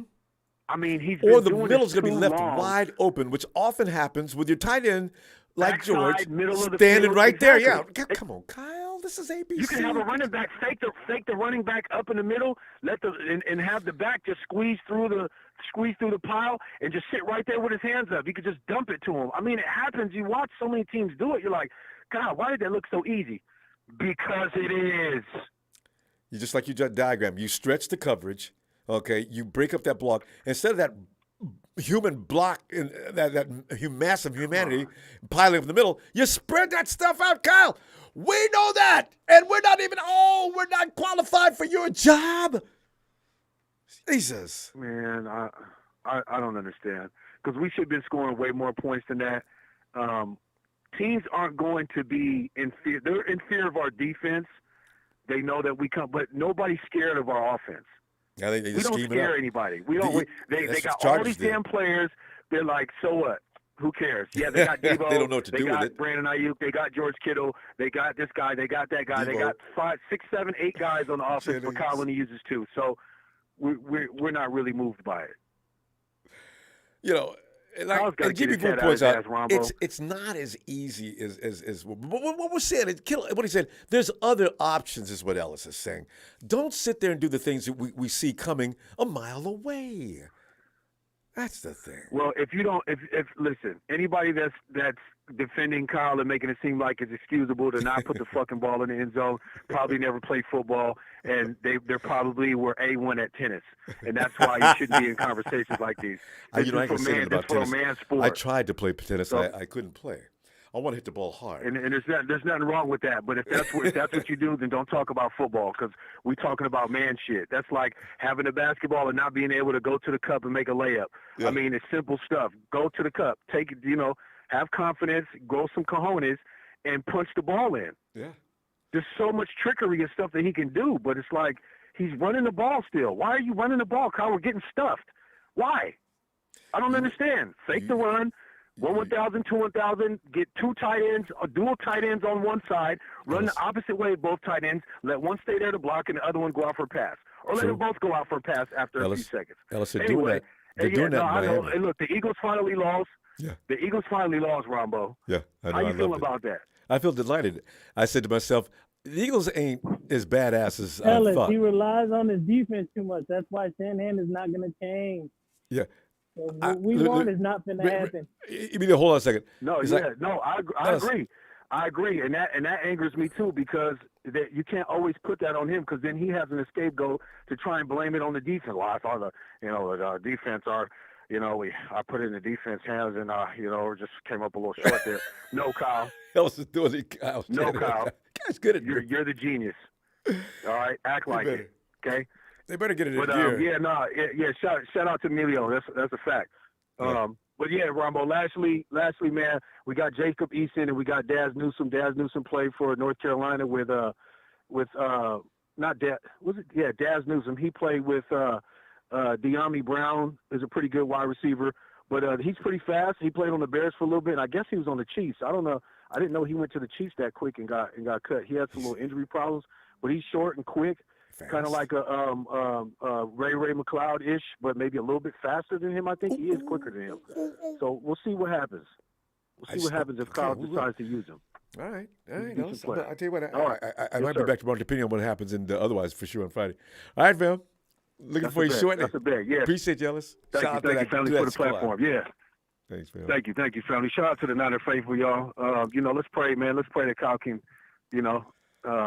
utilize this super team that we got, man, and to the fullest potential. We can, get you can hold up that Lombardi this year. Peace and love, y'all. Hit We're that very like. excited. You know where you at. All right. Wipe your feet. All that. Night, Ellis. Peace. And DJ Malone, why aren't we utilizing the same spread to run concepts that Kyle's dad ran in the 90s? Sometimes you walk up Kyle and just, Kyle, wake up. Where am I? Kyle, I knew it. You're asleep. You're sleepwalking. Fly guy, fly guy, fly guy. Ronbo.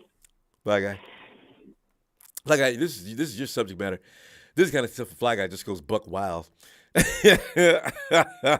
you ask him what's wrong with Kyle, Fly Guy, what is wrong with Kyle running this offense? And it's going to get better. I've already excused it. I'm trying to make myself feel better. I've excused it as Kyle needs a little minute to work on these guys. But Fly Guy, what do you see? Didn't I warn you already when you was like, "Oh, we got CMC, and I was like, so imagine I'm so we embarrassed. didn't have Kittle, and then we got Kittle for the same thing, but we got Kittle already. It's gonna be nothing gonna happen. The problem with the offense is Kyle is playing scary offense. When I mean scary offense, this is the worst. Ronbo, in the first quarter, you had the 3-yard line. 3-yard line in the first quarter. The game just started, and you don't go for the 7 point. And the offense drove way down there, and you kick the field goal. That means the guys now they don't want to play no more. It's like you killing the vibe. Come on, man. It's Think about it, Ronbo. Fly Guy, you saw what If they would have stopped you, you would have had them at the 3-yard on 3-yard line. It would still have been good. we've already had. Why would we go for 3? Jimmy's been told don't be mouthing them. Don't let anybody read your lips saying again. This playmaker sucks. We don't want to see that again. Okay, please.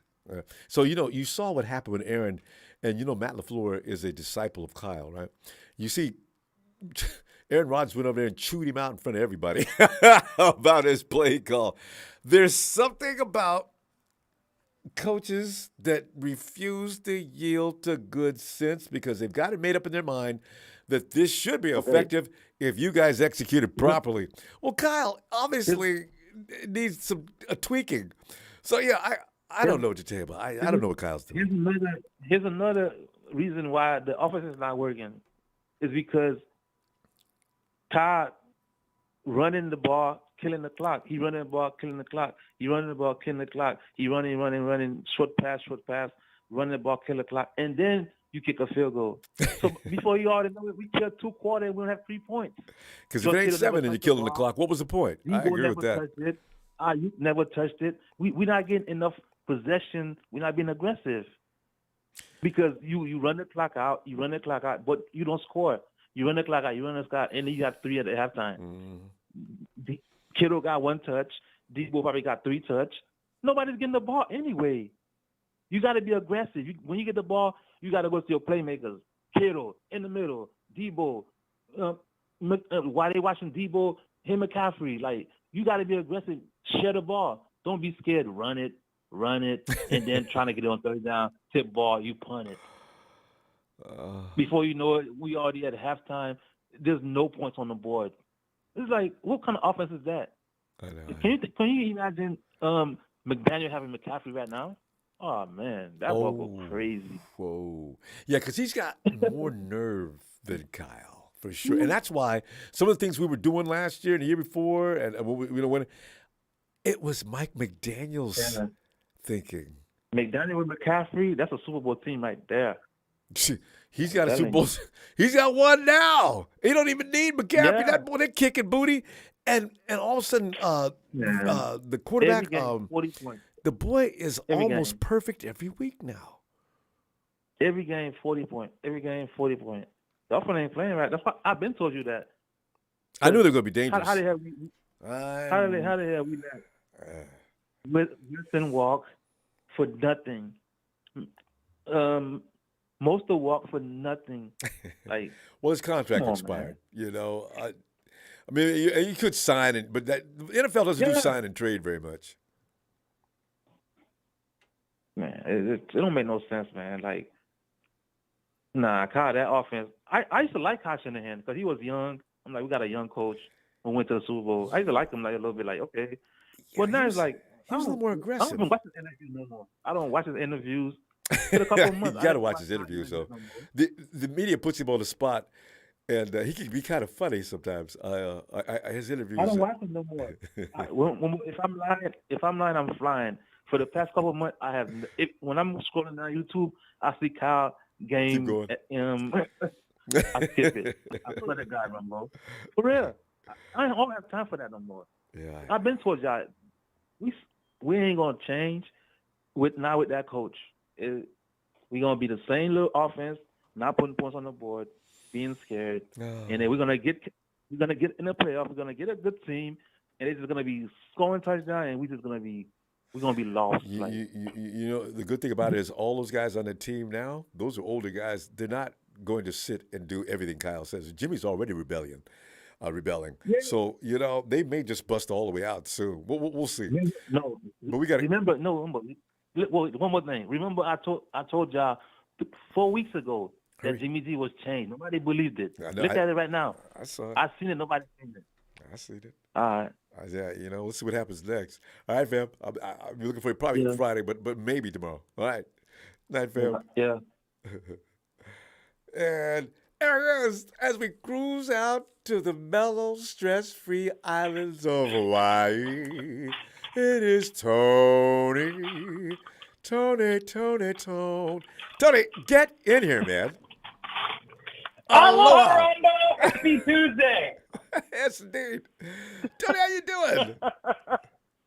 Oh, I'm doing all right. Just busy running around. You know, I haven't called in a little bit, so sorry about that. But that's okay. Are you in the Costco parking lot again? Where are you at now? No. I just got out of the Safeway parking lot, so now I'm at home cooking up some dinner. So, Tony, I bet you could. I bet you could cook, can't you? You know how to. You're good, aren't you? Well, you know, we cancers, Ronbo, are generally good, pretty good cooks. So if you're ever out in the blue waters of Hawaii, you better look me up, and I'll cook something up real nice for y'all. I'd let you know far in advance before I even show up, Tony. I love that place. I've never been there yet. It's one of the places on the continent I just dying to go. I will definitely let you know. But Tony, talk about. I know you got a lot to say about what's going on with the offensive classroom. What do you think? What's going on, Tony? Okay, well, I think, first of all, people got to cut the 49ers some slack because they won a game on Sunday Night Football. That's a pretty big deal. It's a game we had to win given the record, and I'm very happy with the team because they won more than anything else. Was it a little closer than it should have been? Yeah, was a little closer than it should have been. Main reason was because Ayuk fumbled and he dropped the touchdown pass in the end zone. If both those things don't happen, the game is not nearly as close as it was. And honestly, people probably are cutting Kyle Shanahan a little bit more slack for his goal line offense, especially if Ayuk doesn't drop that touchdown pass, because that was really on Ayuk. But so what it comes down to is this: this is the third game, the fourth week with Christian McCaffrey. The first game really with both a full speed Christian McCaffrey and a full speed Deebo Samuel going in there.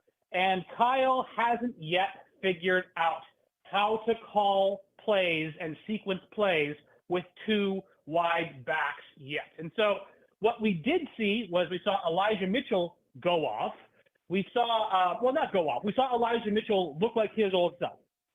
And the thing I was most heartened about was watching the 49ers, whether it was Christian McCaffrey, whether it was Deebo Samuel, and mostly with Elijah Mitchell, being able to run for 9, 10, 11 yards, running up the gut, running behind, of all guys, Jake Brendel, who honestly is still not having the greatest season. He's getting better.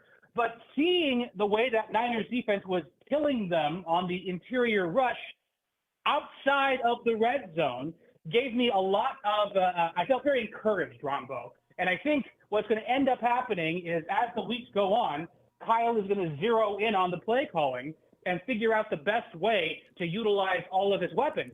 And going back and watching that game, you know, the Chargers defense was paying a lot of attention to both Christian McCaffrey and Deebo Samuel whenever they were on the field. Kyle was doing a bunch of those pre-snap orbit motions.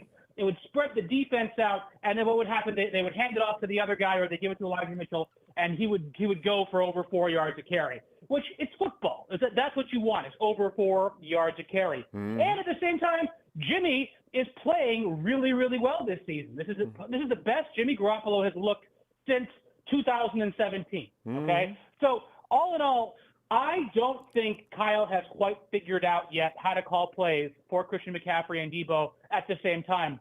But whenever he puts them into the backfield at the same time, that pony formation, I think they're calling it, essentially with both wide backs next to Jimmy in the shotgun, you really don't know who's going to get the ball. And that scares the bejesus out of the other team because all of a sudden, both the linebackers have to cover somebody, like the safeties have to come up. You don't know who's going to get it. Then what happens? You throw it to Jawan Jennings. Then what happens? Maybe target George Kittle a little bit more. You know, then what happens? Let's find Ayuk, you know, on a little 7-yard pass. So all in all, I do think, you know, it would have been nicer if the 49ers had jammed it in the end zone with Christian McCaffrey on a couple more of those drives.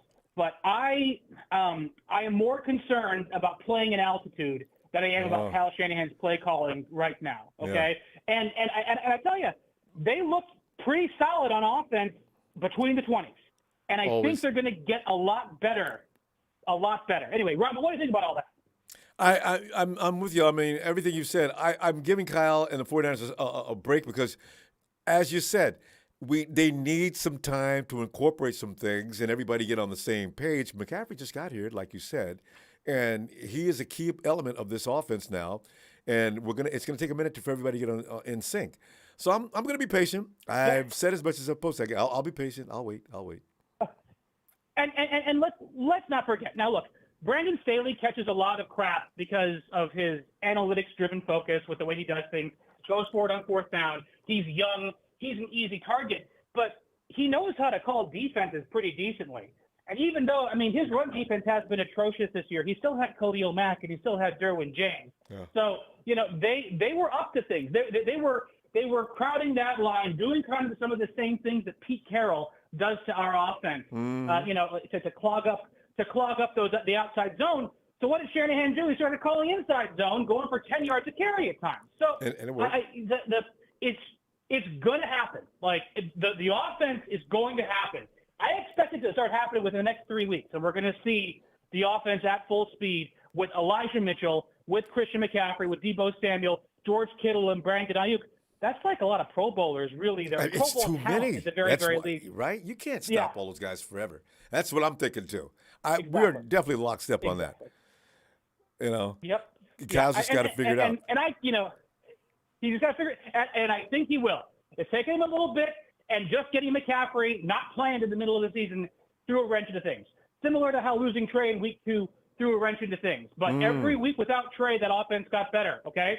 Yeah. And right now, they're just adjusting with a full-strength Deebo and a full-strength Christian McCaffrey. And the sky really could be the limit for this offense once they figure out the groove. And remember this, too. Last season, it took until the game against the Rams for them to figure out how to use Deebo Samuel and go on that run. I'd rather have them start peaking in 2 to 3 weeks that have peaked over the last 3, right? Now is the time to make the playoff push. That's my prediction. I said, you know what? The 49ers are going to start peaking about a couple of weeks before they go into the playoff week. I got that prediction made, too. And we're going to see things that, well, you know what? We kind of figured there'll be that person. I kind of figured they'd start getting into step by now. No, you didn't. You were complaining on the first week. So you know, there's a lot of people that like that, and they're gonna back that up. I got to walk that back. You got to. Because it takes a minute. And don't forget about this. That defense is still really good. At some point, we get Armstead back, and God willing, we get Kinlaw back, and all of a sudden, we are a complete, balanced football team able to play some complementary football, and we're going to blow some teams out deeper in the season. We just gotta get those stars aligned, and I do think They have all the pieces to do it, and I do think Kyle's going to figure it out. That's all I got to say about that, Ronbo. I would bet on that too, Tony. Tony, I tell you what, it's always a joy to hear you. We'll see you possibly tomorrow, but most likely on Friday. Okay. Do my best, Ronbo. I'm pretty busy, but you take good care. Aloha. You too, fam. Aloha. There goes Tony. Oh, yeah. And Brian Combs says OBJ has better hands than anyone on the Niners. Yeah, Brian, I can't argue with that. I don't. You're probably right. Because I don't want to say our guys are second to anybody, but you have to admit the truth. He probably does. Hey, Josh.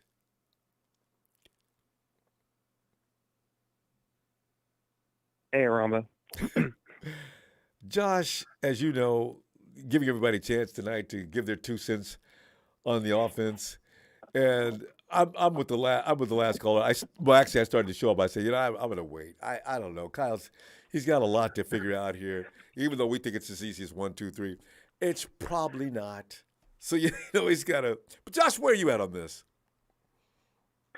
Well, I mean, for a realistic expectation, for people to actually pay attention to the game or actually real fans of the sport, and not fantasy leagues and Madden. That's really pissing fantasy people off. I forgot about them. Yes. Like I mentioned, we should have scored more. I mean, we didn't play as good as what we know we are capable of playing. Absolutely. And George Kittle even said it. Jimmy Garoppolo said it. A couple of our other players acknowledged that, and they said it. So they know that they're capable of performing better than what they did. And, honestly, the game again and the highlights, and I'm just thinking, I'm like, what the hell, guys? Like, you guys were getting manhandled. Our offense was getting manhandled by 5 starting, rookie starting tackles and, our defensive linemen. And, and then they're getting manhandled only by 3 of them because they're all dropping like flies. And I'm going, what the hell, this is a little bit of a concern, guys. Like, I know you were on a bye week, but you guys are professional athletes. Not only that, you guys are the 49ers. You guys are getting embarrassed right now. And I know everybody's, praising the run game and how we came back in the second, half of the game. And it's like, yeah, our D, we made changes, but man, how many trips did we take down to the red zone and get nothing out of it? See, a field goal.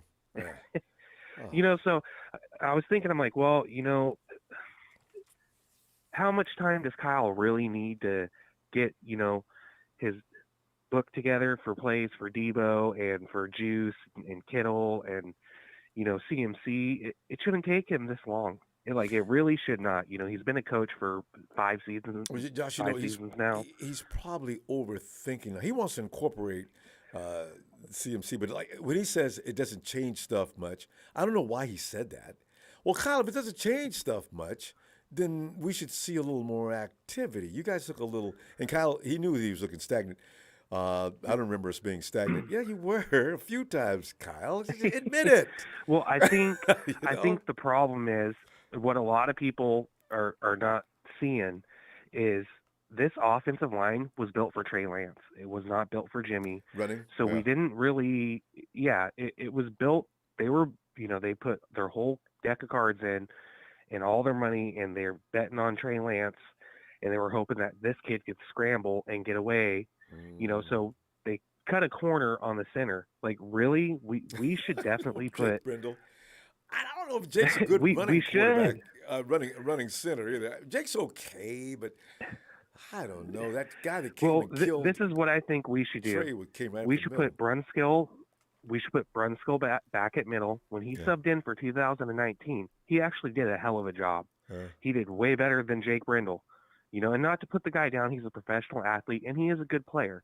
Yeah. But I think Brunskill is definitely a better center than him. They need to swap places. And hopefully that'll help out to where Kittle can get out a little bit more. I don't think that's going to change, though. Kittle's going to have to help our offensive line. That's why he's not going out and making the superstar plays that he was making. There's nothing selfish about that man at all, right? That is amazing. No, he's 100% all about the team. If he gets all one about catch or the two team. He's catches definitely a a game, leader. he's fine. Man, that guy's Yeah, special. he's definitely a leader for us. Yeah. So I think that's what Kyle really needs to look at is, dude, you got to fix this offensive line, man. Like, you really do. You got everything. We know that you could blow people out the water. You know, we know this is a good team, but you got to dial these guys in, Kyle. You know, fix the issues, man. That's, you know, where I stand at with it. And there's no point to argue because, you know, he has to. I mean, Kyle, you know the guys, you know the guys you're working with. You only got one additional guy, and he's so polished that it should be easy to segue him into what you're trying to do. It should be seamless. So next week, let's see what they look like in Mexico. It's like Tony says, I'm worried about the altitude. Remember the last time we played in altitude? We couldn't play football. I'm worried We just about couldn't that. play. I'm worried about it. Yeah, I'm definitely worried about that. You know, I don't know why the hell they're going to Denver before they go to Mexico. I mean, I get it to altitude. You know, be up higher in the altitude. Why not just go to Mexico? Why go there? Just Maybe go there's no straight to facility. Mexico. Yeah. Maybe there's no facility available for him. That's the only reason why. Otherwise, why go through that trip to Mexico when you're already in Mexico from Nevada? I mean, I don't know. I have no idea. Yeah, I don't either, Ronbo. So anyway, but I mean, that's kind of what I've got to just put in there is. All right. I think Kyle needs to take a look at our offensive line, make some switches at center, and then I think if he does that, it's going to help our run game too. Yeah, definitely. And he's got to stop running our guys up the gut. Well, we don't have Frank Gore anymore. Before somebody ends up getting hurt, exactly. Yeah, right. we don't have Frank Gore, and do some damn play action, Kyle. You're right. God. All right, Josh. Good stuff. People are asking, are you Josh 1 on the chat? Yeah. That's Yeah. He's Josh 1. All right, Josh. Tell you what, you get back in there, and I'll look for you possibly tomorrow, but most likely Friday. All right, fam. All right, have a good one. You too. And is it Steven in Rome? Steven! What's up, Ronbo? Steven, man, I'm giving everybody the opportunity tonight to beat up on Kyle. But I've already defended him, so it's a balanced attack on Kyle. I do realize that his job may not be as easy as it appears, and he's got to figure out how to make this team. You know how Kyle is. I think the guy overthinks a lot of things. There's no way.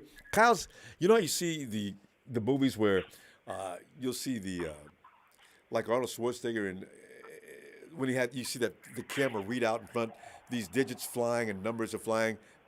Every now and then you'll see a message, you know, or even Tony Stark, when he's Iron Man, you got this readout going on. Kyle's brain really does work like that.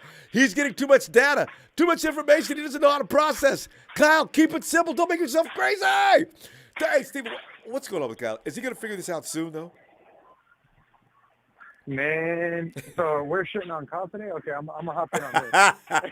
Well, you don't have to, but it's been a long time coming. No, it's been a long time coming because when you really think about it, yeah, I agree with, I think, who was it, Papa Dragon, or I can't remember who it was, the Dark One, when they said, you know, how are we going to keep running it on the 5-yard line 4 times back to back and get stuck up the run? I mean, really, we're playing against a Chargers team who had nobody, Ronbo, absolutely zero. Mm-hmm.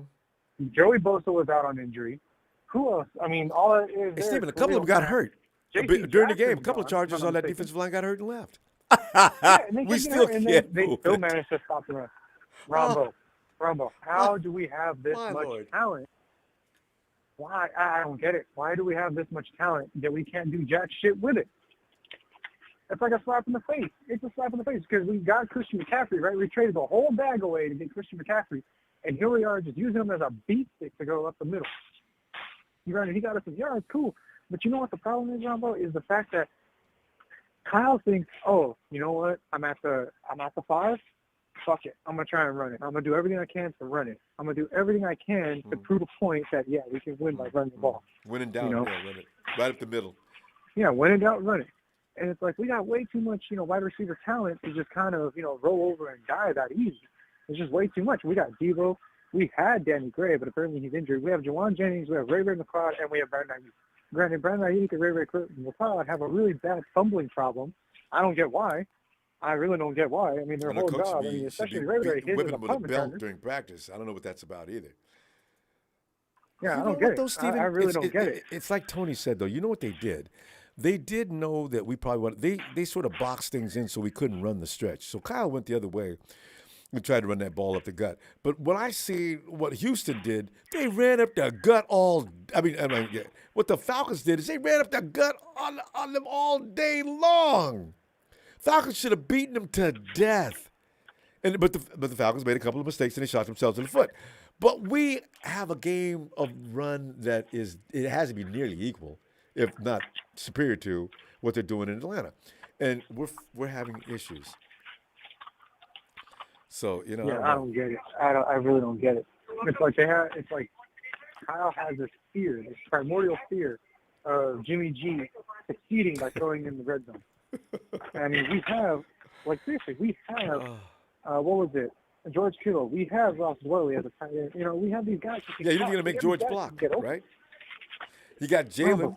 I mean, not Jalen, but you got Jawan. Jawan is good, man. Let him play, Kyle. I don't know.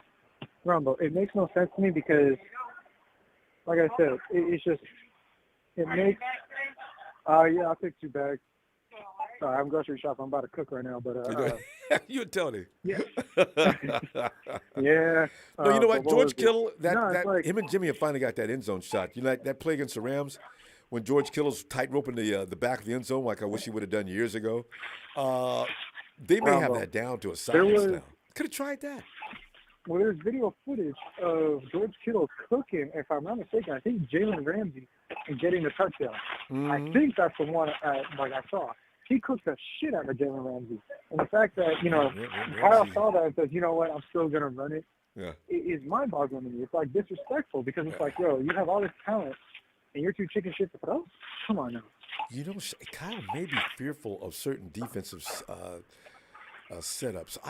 Sometimes you see him do things that don't make sense from where we're sitting, but he's looking at something that freaks him out in the end zone sometimes, and he gets real cautious. That's when he goes conservative on us, and we're wondering what's going on. From now on, I'm gonna pay close attention to what the defensive lineman is, and to see, okay, now I can see why he went that direction. But Jesus, Kyle, you got a guy fast enough. Ayuk loses guys really quickly. You can run a timing pattern in there. You just got to trust both Jimmy and Ayuk. And before people say it's always Jimmy, no, he may not trust Ayuk all the time. And that may have been part of the problem last year as well. But Ayuk's coming around now. The guy's getting good. He's just got to make those catches, and I think we'll be okay. Yeah, it's just, oh my God. We lost our Super Bowl to conservative gameplay. Like I said, we have all this crazy talent. We have this, thank you, man. We have this crazy guru who's supposedly like this, patron of this offensive savant. genius, right? Yeah, this offensive savant. Yet he can't beat any of his former underlings. It's like, okay, you beat Sean McVay. All right, cool. Congratulations. But you did it in such a manner where it was like unflattering. It was boring. Like I would rather watch. To be honest, Ronbo, the way the 49ers are playing is that, yeah, they're playing aggressive, but they're playing boring aggressive. Like, let's see how many times we can run through a brick wall before we actually break through. That's kind of the way to sum it up, isn't it? That's why if you want to watch. So it's like you got to watch the Dolphins, and then you get back to seeing some action football. Boy, the Dolphins are all about that action, boy. They're fun to watch. At the beginning of the season, when we had Trey, we did some crazy ass plays. When we had Trey in the very beginning, we did some crazy ass plays before he broke his leg. But in comes Jimmy, his first game, he's doing all sorts of crazy shit. He's doing crazy throws. He's making plays. He's playing like 2018 Jimmy. And it's all of a sudden, Kyle Shanahan slows down, brings it back down. Yeah. It's frustrating, especially as a 49er fan. He better know if he loses like that people are never going to get off his ass. So we may see something different in Mexico. I hope. I still don't know. But, Steven, we're going to go. I'm going to tell you what. I'm going to probably see you Friday. Just have a great night, you in Rome. Oh, we will, Ronbo. We will. All right, man. All right, Ronbo. Have a good night. You too. Good night, Steven. And Delvin Thomas says, I got to give the Chargers respect. He says, with all caps, respect.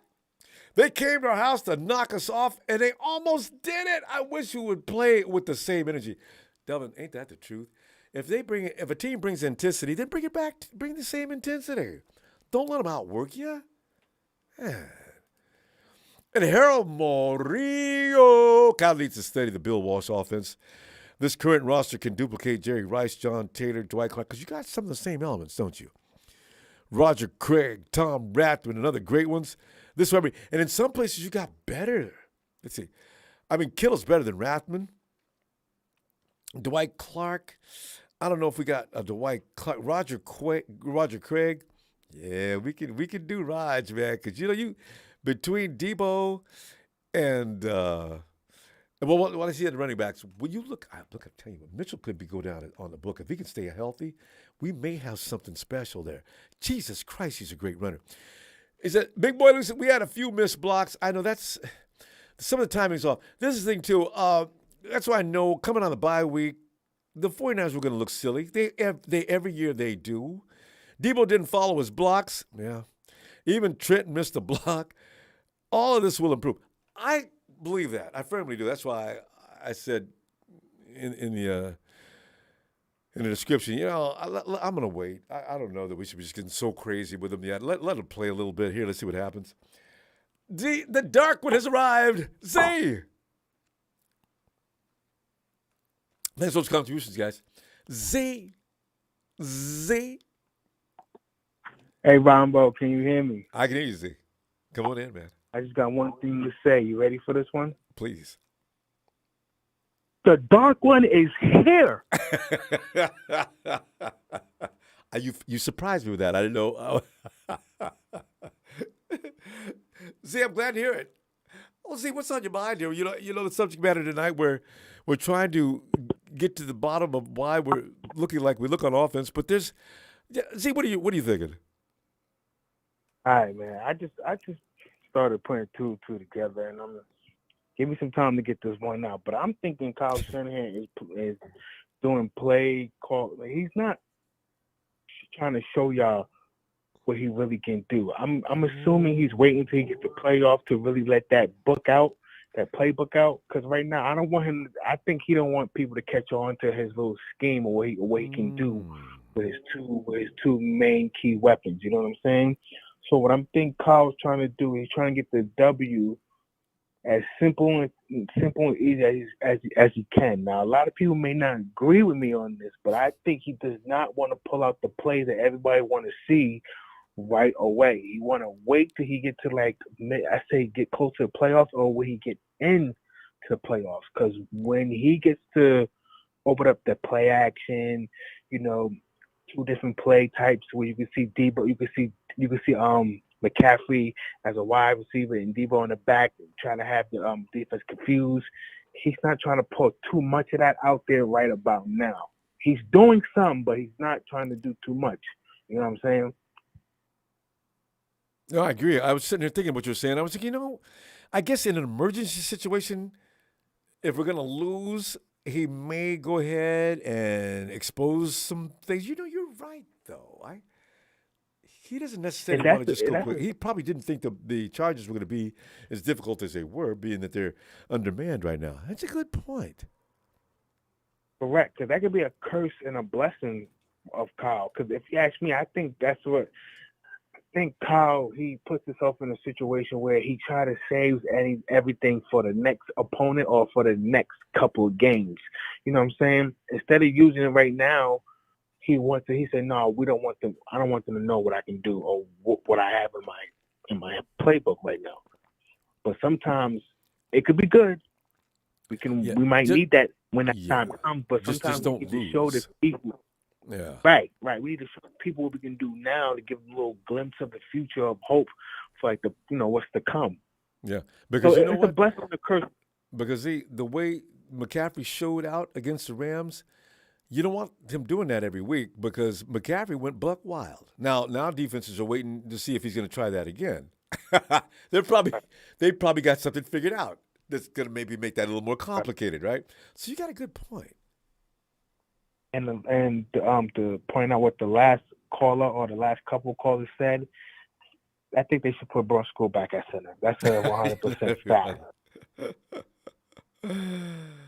Everybody thinks that Brunskill's a better idea, but I'd rather put Brunskill on the edge out there where Mike McGlinchey is. But Mike McGlinchey's gotten paid too much money. You can't have him sit out. But Mike is certain plays. I wish Kyle would shuttle him in and out. Because if it's definitely a pass play, let Mike sit down, Kyle. Let him. Let me ask you a He question. run blocks okay, but Do you think we should have paid Lincoln Thomason and we would have been in a different situation, or you thought we were in the same situation with the O-line? Aaron Banks is not doing bad. I don't know that. Lincoln was good, and he didn't get hurt. Aaron Banks doesn't get hurt apparently either. He's been out there all year too. We haven't had any. Who's been out on the offensive line? Has anybody been hurt on the offensive line so far this year? They're actually getting better, even though we don't think so. But week after week, they're starting to get, and that's how offensive lines progress. The longer they play together, the better they understand how they work together. They're not bad. Mike McGlinchey still struggles sometimes, but not all game long. Every now and then he makes a lot of great plays. Like I said, we gotta give him time, man. By the time when we make it to playoffs, everything will be gelling well together to the point where we're gonna be looking. You think we're looking scary now? We're gonna be looking terrifying. Yeah. By playoffs. That team nobody wants to see in the first round. I always love when they say that. Give my boy Jimmy G some credit, man. My boy out there doing his thing for a person that wasn't with us in the beginning of the season. Beginning of camp. He on the sidelines doing his own thing. Isolated. Shout out to Jimmy G. Nobody talking to him. I know. He deserves it. He's doing a good job, and I think he's catching up. He looks a lot better than he did in the first 3 weeks when he came back. So yeah. The time, I tell you, that man gets all the girls and he gets all them touchdowns. You know what I'm saying? You saw him at the Warrior game, right? I mean, he's sitting there with his boys. I seen him. He's got Christian on one side. He's got George on the other. There's Juice down there. The cheerleaders didn't even look at the rest of the guys and go, "Hi, Jimmy! Oh my God! Say hi to George!" Oh God! Boy, Jimmy outside. Jimmy Garoppolo could stop playing football and start pimping every time he wants to. Hey, fam, I'll tell you what I'm gonna do. See, let me see you probably Friday. All right. You already know the dark one always come back.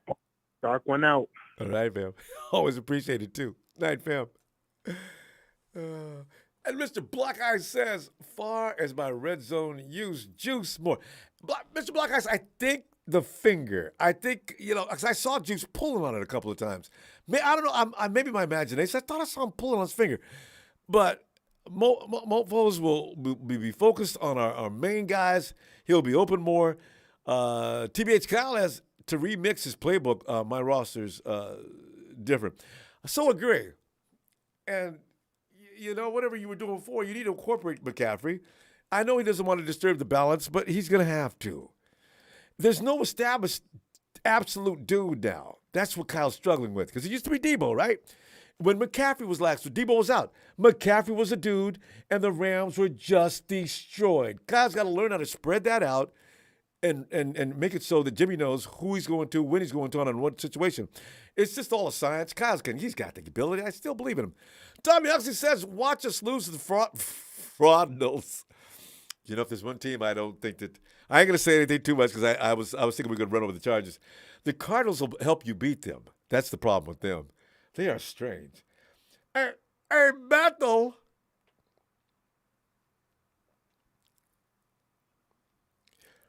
Bethel. Oh, Bethel. Bethel might be. Let's come back and give him a Hey, Ronbo. Oh, there he is. Bethel. Yeah. So Bethel, as you see right now, I open up the platform tonight for those who have something to say. This is like the city council. Yeah. Bethel just got home, and the door closed late. We open up the phones tonight to allow people to come on in and have their say about how Kyle Shanahan is dealing with all those weapons.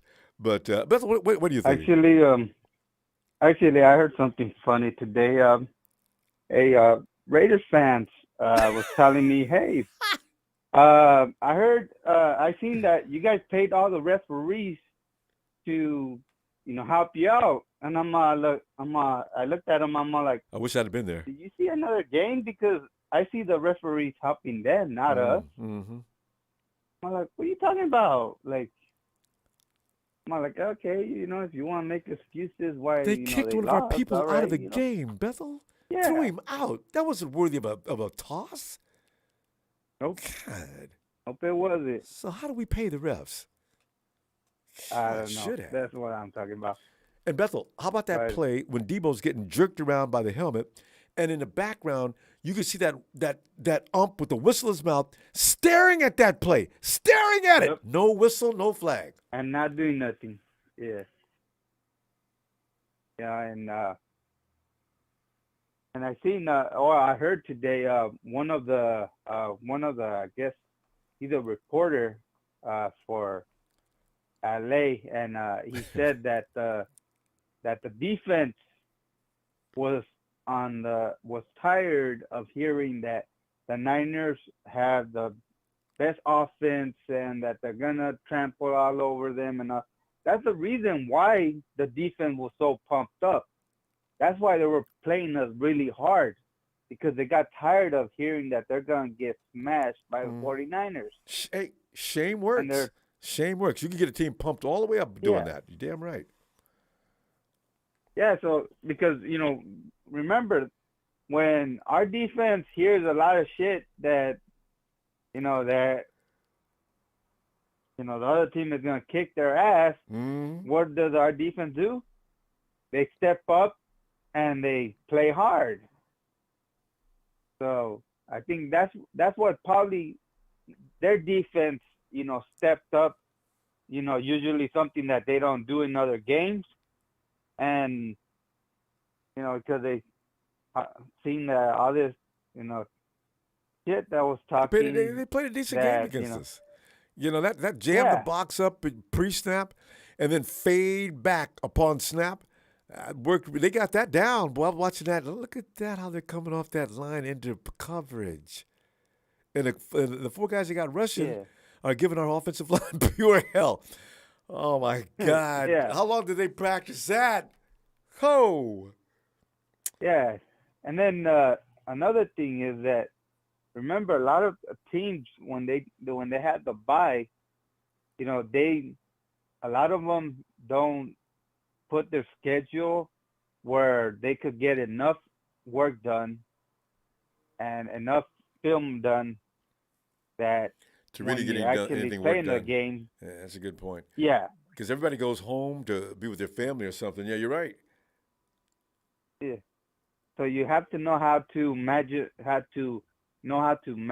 that.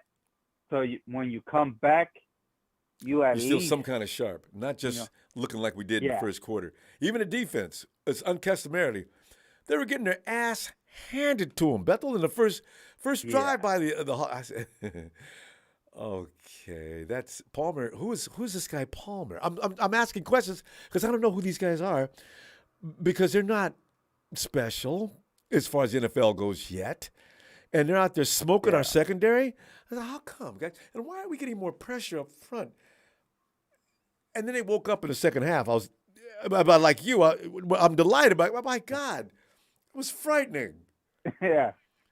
Yeah, so, it's, that's why, you cannot, take some of these teams lightly. Never. No matter what happened, because this is professional. Remember, when that happened to us with Arizona, we thought we were going to kick Arizona's ass, and look what happened. They kicked our ass. Yeah, you remember that last year when they beat us to death? I thought they beat us to death right in our own house. Yeah. You know what? That is what we got them the second. Did kick their ass in our house. God. Well, it's going to be fun playing this year. I'm worried about the altitude, but you know what? Arizona, the Cardinals don't live in that altitude unless they're going to go out and practice around the Grand Canyon area. So you know what? It's It's even up, and the Cardinals are going to feel that as bad as we are. So this is not like playing the Broncos, who Broncos are used to playing in that altitude. Yeah, we feel good, man. Breathing fine. I don't get tired, so let's go. And the 49ers could not play. Yeah, and it depends. And it depends when they go to Mexico, because remember, it's like Tampa Bay. Tampa Bay went there on Thursday, over there to where they're gonna play at, and look how good they played. And the Seahawks went there on Saturday, and look how crappy they played. So it makes a big messes with people. difference. Kyle figured it out. That's why it's in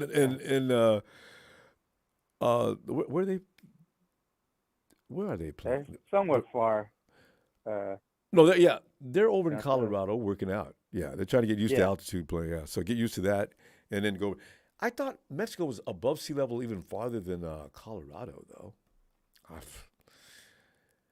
Yeah, well, anyway, they better get it done. Just be comfortable.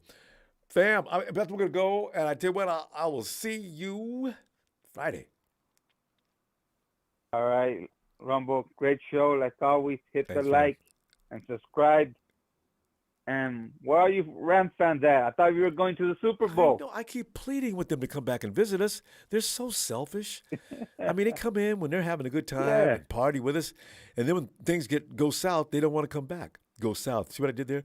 SoCal, south. All right, Ronbo, great show. Like always. Thanks, brother. Hit the like, and let's go Niners. Have a great night, fam.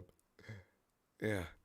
Man, I'm saying y'all really should be ashamed. I thought we made a deal anyway. Even no matter what, you guys are going to come in here whether you're allowed to or not, because we don't have any rule like that. And then when you get beat up, you don't even want to say hi. You guys are just don't come in here next year if anything gets improved for you either. You don't have any draft picks, though, do you? What's up, Ronbo? All the games the Rams lose, those picks go to other people. Levi, come on in now. I just have to take a shot at the Rams because you know how I feel about them people. Levi, tonight. Go ahead. So how you doing today, Ronbo? Feeling great, because I'm thinking that, Kyle Shanahan is, I'm giving everybody a chance. It's open mic night to let your feelings go on Kyle Shanahan in a situation. Man sitting there with all them guns. Like Dre said, y'all talk about me about guns like I ain't got none. That's Kyle, man. He's sitting there, got all them guns, and he's got to figure out how to use them. In the meantime, everybody's getting mad. Levi, are you getting mad? All right, Ronbo. I'm not mad because at least we're in it. As long as we're in it, I'm not going to be too mad. But I did come to a daunting revelation of what's the difference. Because I looked at all what I would call the Kyle Shanahan disciples right now. Who you consider Robert Saleh and Mike Daniels, right? They go over to a new team, they run a version of the offense, right? Yep. So what is the key difference? Because I don't think their offensive coordinating is better. What have you seen them do? Levi, wait, I just want to challenge that one thing you said. I'm not sure if Mike McDaniel ain't on the same plane with Kyle Shanahan. Okay, but what is one thing you see him do that Kyle Shanahan you don't feel like he did? Take chances. And why do you think that? This is the question I wish you could answer for me. Well, let me answer it for you. Okay. I'm going to answer for you. Trust. Oh, yeah, what do you see that what do you see Mike McDaniels and Robert Saleh do? They always support their quarterback. Yep. And the thing is, what's his name? The Jets quarterback? Boy, that boy be throwing he ain't playing well. He be throwing some just tragic passes. But Saleh doesn't make him stop. And what is yeah, I mean but Robert Saleh still supports him. He still knows he makes plays when we need him and stuff. And Mike McDaniel said one thing last year. He said one thing about that quarterback. He says, basic, simple plays. It's okay to do that. I couldn't stop laughing. Damn, Robert. I mean, Jesus. Are you okay? But go ahead. But Yeah, here's the thing though. And Mike McDaniels, what they do all season, propping up Tua Tagovailoa. We had Tyreek Hill doing it. Mike McDaniels was doing it, treating him like he's a great quarterback. And guess what? He's in MVP conversation. Mm-hmm. He's allowed to throw the ball. They're integrating the offense, the running game, and the passing game. Yep. He trusts Tua to make throws, even if he underthrows a couple throws. He trusts that the receivers are going to do their job. And what does Kyle Shanahan do? He just runs the ball. He doesn't trust Jimmy enough. You've seen the game, Ronbo. I want you to focus on one thing. That, though. Don't stop it, Jimmy. He doesn't trust. If IU drops one more pass this year, you can forget about him ever passing again. You know? That's it. I mean, Kyle doesn't trust either side of the ball. That's why when he came out that year and he said, I need one of you guys to step up. He was talking to his wide receivers. What does that sound? What's that feedback? Levi, is that all right. you? But that's the thing. Huh? What, There's a feedback? Yeah. Oh. Yeah, wherever you turn something off because it's bleeding into your headphone or whatever you're using. But go ahead. All right. So that's my main thing. I think he don't trust Bing, and that's why he don't have enough pass plays. Like you watch the game, Ronbo. I mean, how often do you see him pass it in unobvious passing situations? I know. How many times he said, "Okay, yeah, I'm gonna let Jimmy throw this ball in a not a normal passing thing. Like it could be anything." Most of the pass plays was, Jimmy got to get it. Third and he got to throw it. Like, That's how many true. times you say, oh, man, that was a nice transition. We were running the ball, and all of a sudden we just threw it, even though we could have ran it more. But he loves the complicated pass plays. Those thread-the-needle passes like he hit Kittle with in this game. I said, that pass scared the crap out of me, but Jesus Christ. That was about the best pass I've seen from any quarterback in a long time. I don't know how he got that ball to Kittle, but he got it to him, right? The play to and also that play to Ray McCloud. Kyle, obviously, contrary to public opinion, I don't even know what you're thinking, Kyle. Let Jimmy throw the freaking ball. He can throw it. When he's healthy, he can throw it. When he's not healthy, it's another story. But when he's healthy, Jimmy Garoppolo may be as good as any quarterback in the NFL as far as accurate shots. Yeah.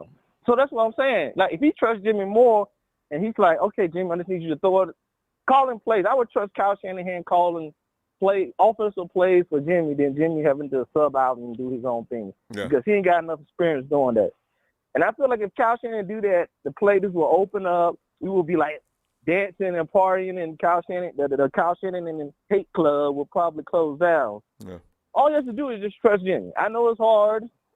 He doesn't have all the things. Most people, even the people that like him, sometimes throw flack at him. I do, but not when he's healthy. Not when he's healthy. When he's hurt like he was last year and the year before and every year, don't trust him all the time. But when Jimmy's in the shape he's in now, give him the goddamn ball. He'll get it there. I don't care, man. I still say trust him. You got to trust your quarterback unconditionally no matter what. Yeah. Because if you don't, it radiates the offense. They feel it and all the other stuff. You make it a lot easier by trusting your quarterback. Look at Tua. Into a rhythm, Tua is as great as he looks? Do you think Tua is really as great as he's playing? Or do you think that the offense, Mike McDaniels makes sure the offense trusts Tua? And when you trust them, it's okay, we're going to make a play. And even if your play ain't perfect, when you got Waddle, that's all we need. And when you got Waddle and Tyreek, my God. A coach would need his ass whooped if you don't let that quarterback throw, I mean, them dudes are just killing it this year. Just killing it. Okay, look at that. But look at our receiving core. We've all talked about how great our wide receiving core is, but we're not using it. Yeah. Look at do you see the receiving line? You see Kittle and how many passing yards Kittle and Deebo Samuel's getting? Yeah, you don't get no argument. If we don't win, they're not going to be happy anymore. Yeah, I'd rather see him dice them up, Kyle. Let him go, You're talking about a quarterback. What was Jimmy's percentage this past week? Jimmy hasn't been below 60% except one time this year, right? 60-something. And then he hit the 84%. So Garoppolo's going to get the ball there. Just call the play. Don't be afraid. Yeah, that's it, Ronbo. Just trust Jimmy and we'll be fine. Yeah, he's going to have to at some point because we're not going to be in this running situation all the time. Fam, I see you Friday, all right? All right. Night. Levi, always good stuff. And there he is, that man who flies in on occasion. that nighttime hero that protects the cities. He is Nighthawk. Hey, what's up, Rambo? Nighthawk, I've never heard you say anything about Kyle Shanahan that I can remember, but we're talking about Kyle tonight and his ability to assemble all that talent he's got and make it work and make it be more productive. We want to see more points. We want to see a team like that not have to struggle to score points, especially they do great. Between the 20-yard lines, they get a 49. Oh, there's another chunk play. Wow, there's another great run. Wow, another chunk play. And then they get down to the 10-yard line, and everything stops. See, Nighthawk, have you noticed that? Yeah, because I agree with the other caller. When you have a good, you need to trust your quarterback. Yeah. Really should. You gotta Jimmy can throw, but you gotta trust him. Yeah. So if you don't trust him, so why we got all these good receivers for? I know, right? I mean, let them play. So yeah. Because I saw the game, the Rams game. The way he tore the ball, Kittle got it. I mean, let him do it. And those you can if you're gonna use CMC, then use him. If you got Debo and CMC out there, the defense doesn't know what the hell to do. And you should have ran through every scenario in practice. See, sometimes I wonder what they're working on in practice. I still know. Jimmy's a good quarterback. I mean, all he needs is, like I said, they got good receiver. Jimmy can throw the ball. Let him throw it. You trust him. Yeah, because now they're all polished now. It used to be when Jimmy had nothing but rookies on there and second-tier receivers. Now he's got blue-chip receivers. Let's go. He's healthy. Throw the ball, Kyle. It is not going to be that bad, you know. But look at the Dolphins. They're doing it every chance they get.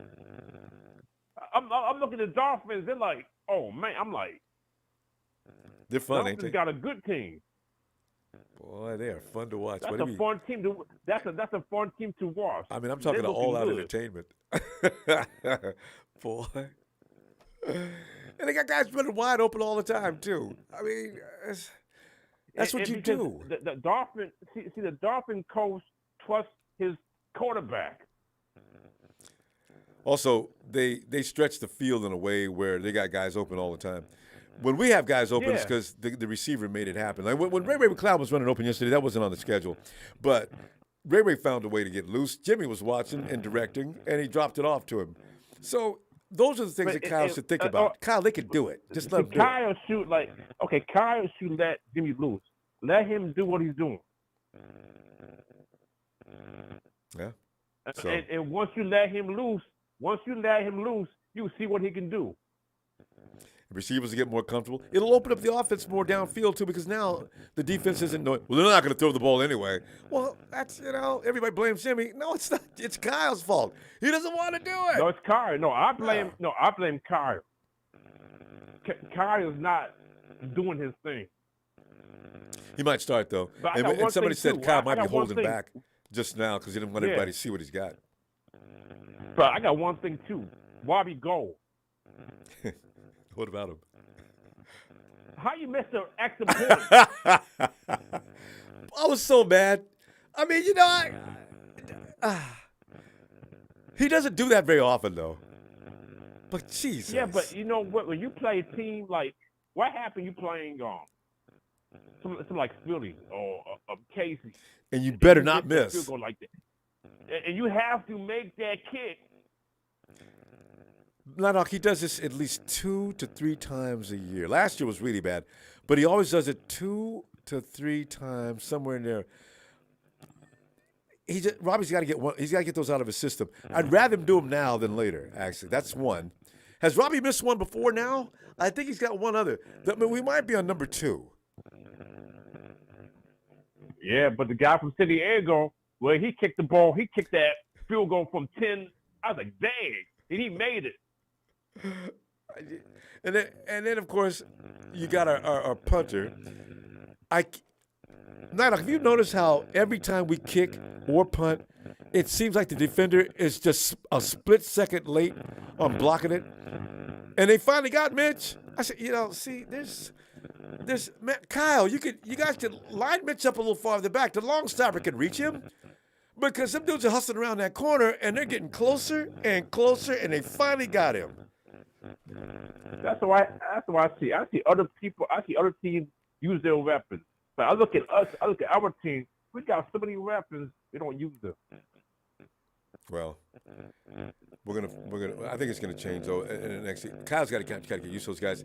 He's trying to figure out how he's gonna best utilize them. I'm gonna be patient. There's gonna be people complaining for a while, but I think it's gonna work out. And I give them another 2 weeks before that machine really starts rolling. So we'll see what they look like. Yeah. Before I go, Rambo, I gotta say one thing. You know, the Raiders quarterback, he was crying like a baby. Wait, who? The You say Raiders Cardinals? quarterback. No. The LA, the Las Vegas Raiders. Oh, which player did you see? Oh, the Las Vegas. I just realized. Yeah. I thought you were talking about the judge. The Las Vegas is like finished. They've won 2 games. Yeah, but David Carr was crying like a baby. He blamed his teammates. Did he really? Yep. Oh, that's a cardinal sin. See what I did there? I can't believe he did that. Oh my God! You never do this. I gotta go see that. I'm gonna YouTube He it. was talking on YouTube, and I'm looking like, do you know your teammate? Listening? You said that. They don't like him anymore anyway. That's why they quit playing. They're not going to help you out no more. You do that, they're not going to help you out no more. Especially the offensive line. Boy. Yeah. He blamed the whole team. I gotta go see this. They're not I'm gonna post it up. Not like we gotta go though, fam. Thanks for sharing that with me. I can't go wait to look that. Shout out. I guess you can do. Give me a shout out. Are you ready?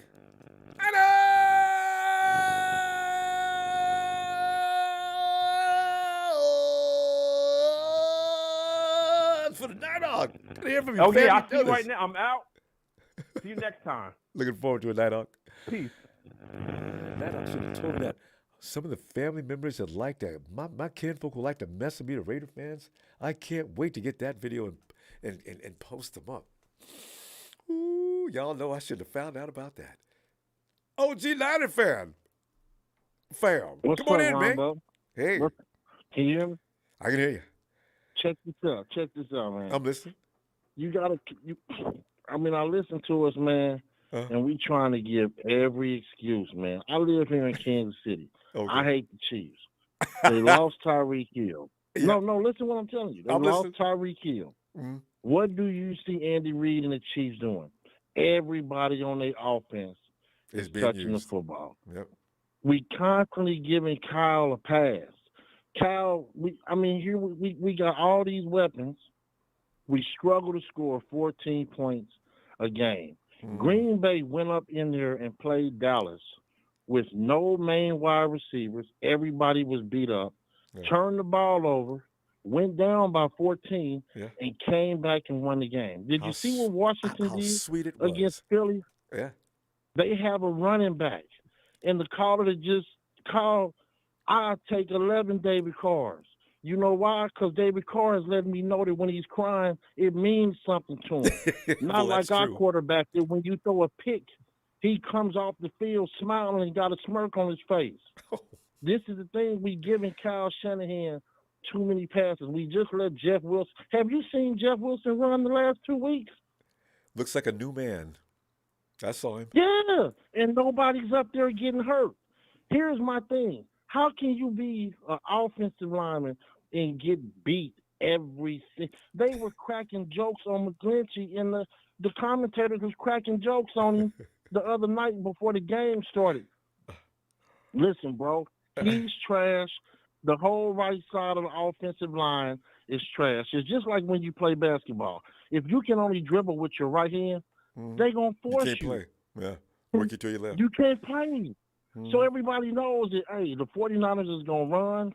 Their power is coming to the left side with Banks and Williams, and we already a handicap.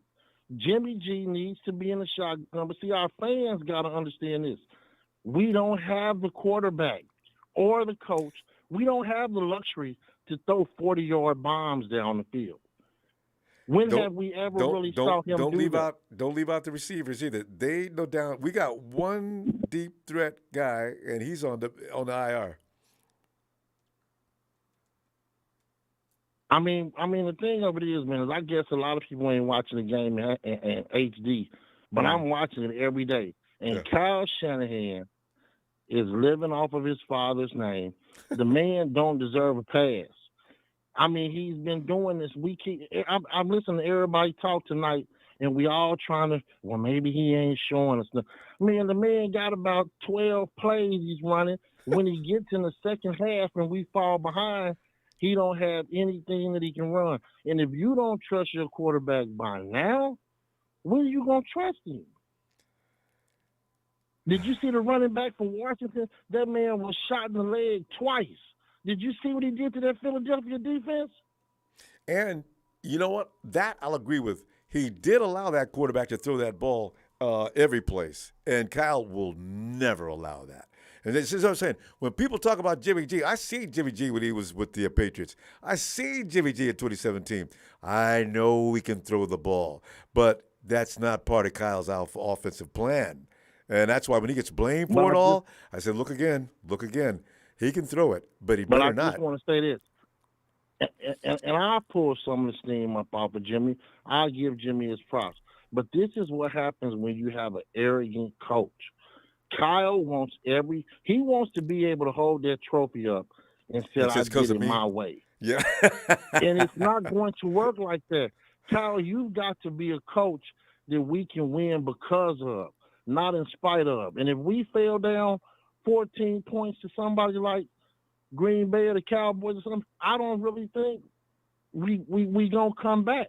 And what you're starting to look at right now, the players ain't gonna say nothing. Everybody's getting a paycheck, so they got to get up on the podium and say what they're supposed to say. But man, you can look at look at the body language of our players. They don't believe me, Kyle. And like one of the other callers said, so what if Jimmy throws a pick? You smack him on his head and say, hey, we'll get him next play. Let's go. Watch Mahomes. Mahomes throws a couple picks, He throws but Andy knows. This is what's been killing me for the last year. Every quarterback in the league that's any good throws picks. Jimmy's went a few weeks without throwing a pick, and he hasn't got a lot of grief. He can go 4 more weeks and not throw a pick. But the first time he throws a pick, here comes the pure hell. I said, that's quarterbacks go, if they're any kind of good, they're going to throw picks. You got to be risky every now and then. Exactly. And our players is almost like they in the military. One mistake, he won't go back to. What kind of coach is that? One is, we can name the names of players that aren't with us anymore because they pissed Kyle off making a mistake. That's true. It's rough. But it's just like you said, and I'll let you go. The key thing you just said, when we first got Jimmy, I was really sold on it. Because if you go back and look at when we got him in 2017, he beat 5 teams, and all 5 of them teams was in the playoffs that year. And he cut them up. We had Marquise Goodwin. We were scoring 30-some points against that Jacksonville defense at that time. George Kittle wasn't playing that year. And all he had was Marquise Goodwin and Trent Taylor. He only had a couple of, don't when people tell me Jimmy he can't play. Don't tell me he can't play. I've seen him play. I've seen him play when he didn't have any receivers. He had 2 guys that can't even get a job in NFL, except Marquise Goodwin is doing well now. And they still did well. There was no George Kittle out there. They had Kendrick Bourne and 2 other guys. So, that's why I stick up for him. And Tua comes right back off a concussion protocol, and he's firing at Draco. Dialing them up. I mean, you can't stop Miami right now. They're scary. I'm worried about playing them. Oh, gee, we're out of time. I'm going to get to talk to you very often every now and again. But I'll see you.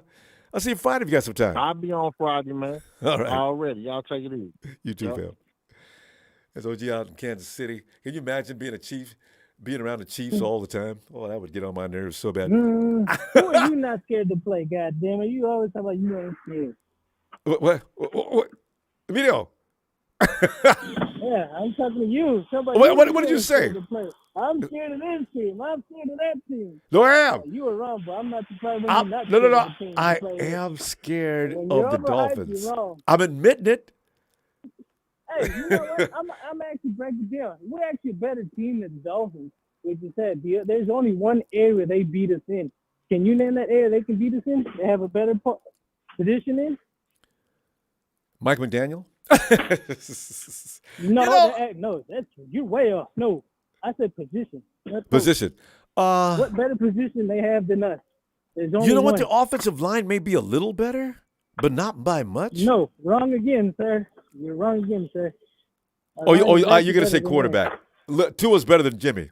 theirs. No, actually, no. Actually, those two quarterbacks are even out. The only difference he does, he throws the ball a little further. They actually, them. Well, look who he's got to throw it They're to. He can game throw it managers. far as he wants to. It ain't gonna be long enough. No, we got the defense to stop that. Yeah. You know, we make mistakes on defense unit. No, the only position they have better than us is wide receiver. Other than that, Oh yeah. even I team. didn't even think about that. no. You're right. I mean, We if I we got have the Waddle better and running Hill backs. We have automatically. the better defense. Our special teams is better than theirs. No, no.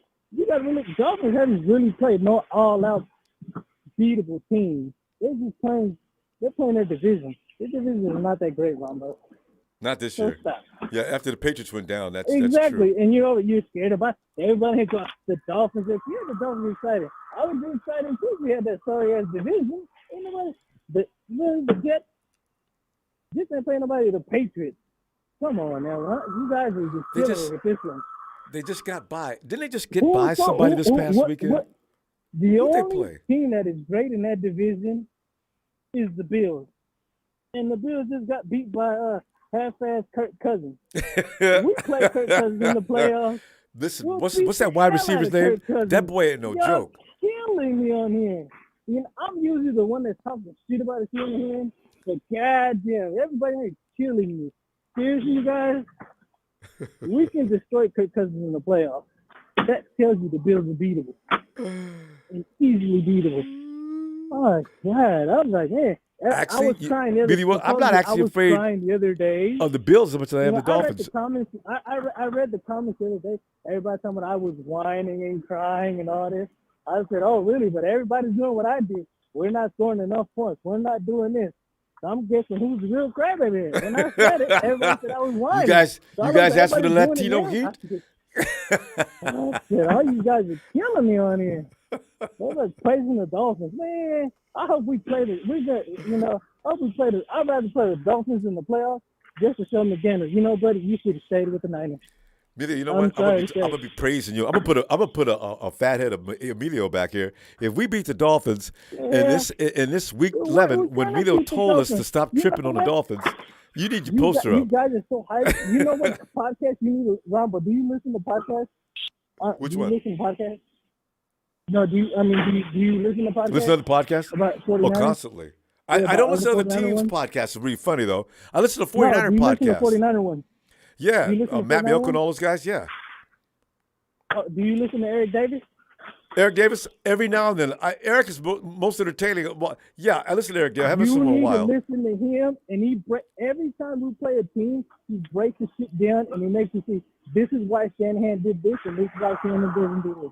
I actually like him. He's actually one of the better ones. You know, Matt Nailka doesn't say, but if you want a player's perspective, Yeah. listen to Eric Davis. He And breaks you're it not down gonna and get lets you know Eric Davis, that Super why Bowl Shanahan does team. what he does. Yeah, you know that man And knows it- what he's you know talking what? about.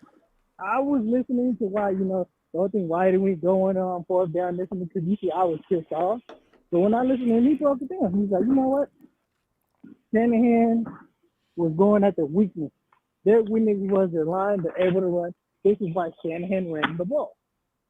He wanted to, because that was their weakness. So you got to think of that.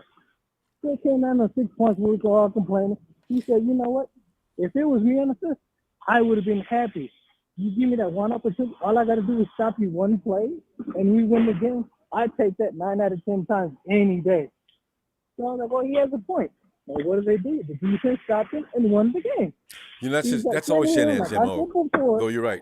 and like I told he you attacks before, weaknesses. and I said it before, his thing is, this team is built on defense. Yes, Shanahan's is an offensive guy, but this team is built on defense. Well, it If our has been for the defense is horrible, we last suck. few years. I mean, ever Exactly. since, So I'm actually done with the offense. all the offense Jimmy and all these other guys need to do is hold on to the ball, get us a couple points, and let the defense win the game. Because that's what we're basically the Ravens. We're Ravens 2.0. That's who we are. What is it? Lamar Jackson. What is it? 20? He gets mad about these kind of 2002 comments. Ravens. That's who we are. That's who we are. We're the 2002 Ravens. We got to go though, fam. Let me because you pace in and you burn up that clock. I didn't even bother you either. That's all right, but hey, I'm just saying. I was complaining. I was wrong. All of a sudden, everybody's doing what I was saying. So, a lot of the times, seems like I'm right. But all right, have a nice day. From here on in, we're the 2002 Ravens. We just need stops at the defense and offense needs to score here and there when they need to. All right, Emilio. Have a nice you too, day, fam. Y'all asked for that. You got that Latino heat. See, don't be talking about Emilio. He'll get you. I'm telling you. T-Flow and Ali. Hi, Ronbo. Ali. Hey, what's up, Ronbo? I'm thinking like I opened the mic tonight. Everybody can have some of Kyle, but you know what? What Emilio just pointed out, I forgot about Kyle's thing about studying the opposing defense and trying to hit them. You're in a fight. You watch boxers. If a dude has problems in his midsection, he can't take blows. You don't keep going to the head. You keep going in body punches, right? This is his way of thinking. But you also got to think of too. But you also got to think of too. Let's say we're going in a boxing fight. They're gonna prepare for the body, and they're gonna go for the body with the counter. So you got to prepare what they're gonna counter. True. He's got it ready. That's true. Right? Kyle does not do that. He does it late in the game, where basically I don't know how many times I think ever since I first called you is how come he's not opening up the offense? How come he's not giving it Ross Dwelly? How come he wasn't giving it Kyle Juszczyk? Why isn't George Kittle getting the ball? Why is George Kittle getting paid all that money if he's there gonna block? Like, nah, you're there. You're getting all that paid money to what? To put points in the score. That's what you're supposed to do. But Kyle Shanahan. People remember though, if you go to the Super Bowl, you have to blame Mike McGlinchey for that though. But go ahead. Yeah. Not every team has a good offensive line, Ronbo. If you have a weak offensive line, what's the best way to do? Move the launching point. Don't stay in the pocket. Have them roll out. Have them waggles. But he doesn't do that. I know, because why? Don't know. Too much. I don't understand. We don't know. You're supposed to move the launching point when you have weak offensive line. That works. It's been proven. It works. Exactly when, and especially when you got the run game working. The run game makes it easier to go play action. Why don't we do that more often? Why? How come he doesn't do quarterback waggles? How come he doesn't do rollouts? Why doesn't he do all that? Why? Because Kyle, for some reason, is stuck to whatever it is. You know what? I really think he was never the genius. It was always Mike McDaniel. Because they've been together. You have some people. They've been together ever since they were in Cleveland. I mean, I'm talking way back. 18 out of 20, Texas, Cleveland, yeah. 18 out of 20 years, Mike McDaniel was with them. Look at Mike McDaniel is the first year ever head coaching. Look what he's doing right now. He's beating legit teams. Right? He beat Buffalo. He's beating legit teams. What legit teams are we beating? Seriously. What legit teams are we beating? How many times are we down by double digits? The Rams. 2 scores. No, yeah, but Rams are garbage, right? That's why I called them out. How many times So under you can Kyle say Shanahan, when you're down 2 scores in the second half, how many times has he came back and won the game? I think he's 2 times this year now of 30 something. Oh yeah, no, I'm talking about double digits. But both LA teams. Well, I mean, the fact is, I think Kyle doesn't even have to be double digit. If Kyle's behind going into the half or going into the third quarter, he has a bad record. I didn't realize that. He has a bad record. Yeah, and when it comes to the fourth quarter, it's even worse. Yeah, probably. It's even worse. Yeah, well, yeah. If he can't win at the half, he's not. Third quarter is definitely fourth quarter's got to be worse. So what is Kyle doing that that he's changing it up. Oh, like, exactly. You know what? Exactly what the last caller says. Kyle's supposed to scheme against a running team. All right, a running team, but you're not really running that good. Mm-hmm. You're barely running it. Like, you're running Christian McCaffrey in between the tackles, and I hate what he said because Matt Mayelko called him out. How come you're only scoring 22 points when you're with Atlanta? You're scoring 35 points, almost damn near 35 points per game. But with the Niners, you're barely scoring 22. What's the deal with all these weapons you got? Then he says, well, we got a running back and we traded our lead running back. Dude, that's the biggest cop out, because why trade for another running back if you have a leading running back? you traded for him because you thought he was going to put more points on the board. Why isn't there more points on the board? Well, and if you're going all in, he's always wanted that kind of running back. But he Kyle needs to stop saying some of the things he says in those press conferences. It always comes back to bite him. And basically, not only that, when you go all in, I never heard of going all in and making a trade, like getting rid of a player. I never even heard of that once. So, like, what are you doing right there? What kind of head coach does that? When you go all in, it's called all hands on deck. You want everybody. Like you said, he's a 49ers leading receiver, running back. Then why trade him?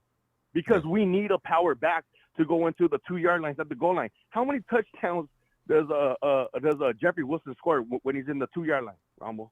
I think just about every time, right? Every now and then they stopped him. But Jeffrey's always going in. Always going in. But then again, do we have a power running back that can? You know what? I think TDP might be, but Kyle's got him going him through rookie-itis. And who else? Jordan That's Mason. Those two guys. Actually, and don't forget about Juice. He's got that capability. So and basically not only that, like, you want to talk about matchups. You were saying Juice was hurt, going to Singers. Yeah, I don't know if his hand can hold the ball. I guess I don't know. Yeah, but I could be wrong. Ronbo, are you going to tell me when Juice was out for that game, Ross Dwelly did not step up in fullback? Kyle doesn't like Ross Dwelly. I don't know what's going on between Ross and Kyle. And actually, what's his name's in the doghouse now too? Charlie Warner, from them 2 drops that Charlie Warner's just a bad receiver, which is shocking because he used to be one. Anyway, Tiflo, look at our clock ran out. Tiflo, I'll be back Friday. Yeah, okay. There's a lot of stuff I have with Kyle, because Kyle's the main one. He's the one who's in charge of like of everything. I know. He overrides John Lynch. I know. So it's all Kyle Shanahan. All right, fam. You and Allie, y'all have a good night. I always appreciate y'all. See you Friday, okay? See you Friday. All right, Ronbo, see you Friday. Let's get a little Niner shout out.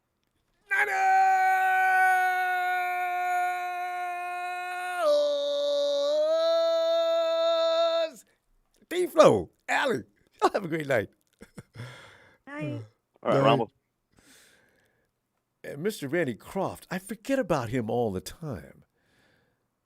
See, that's why that year that we could have had Pitts. Hey. Well, of course, we wouldn't have traded up for Pitts, though, either, though. So I'm just kidding. Roof! Howard!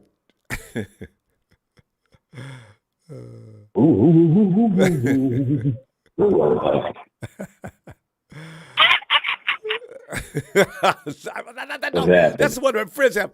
No, don't worry, he's not going to bite. Whoa! Hey, what was that? Little sharp teeth hurt. Yeah, be a man. What? You better get that thing away from me. You can tell I've had too much experience with dogs.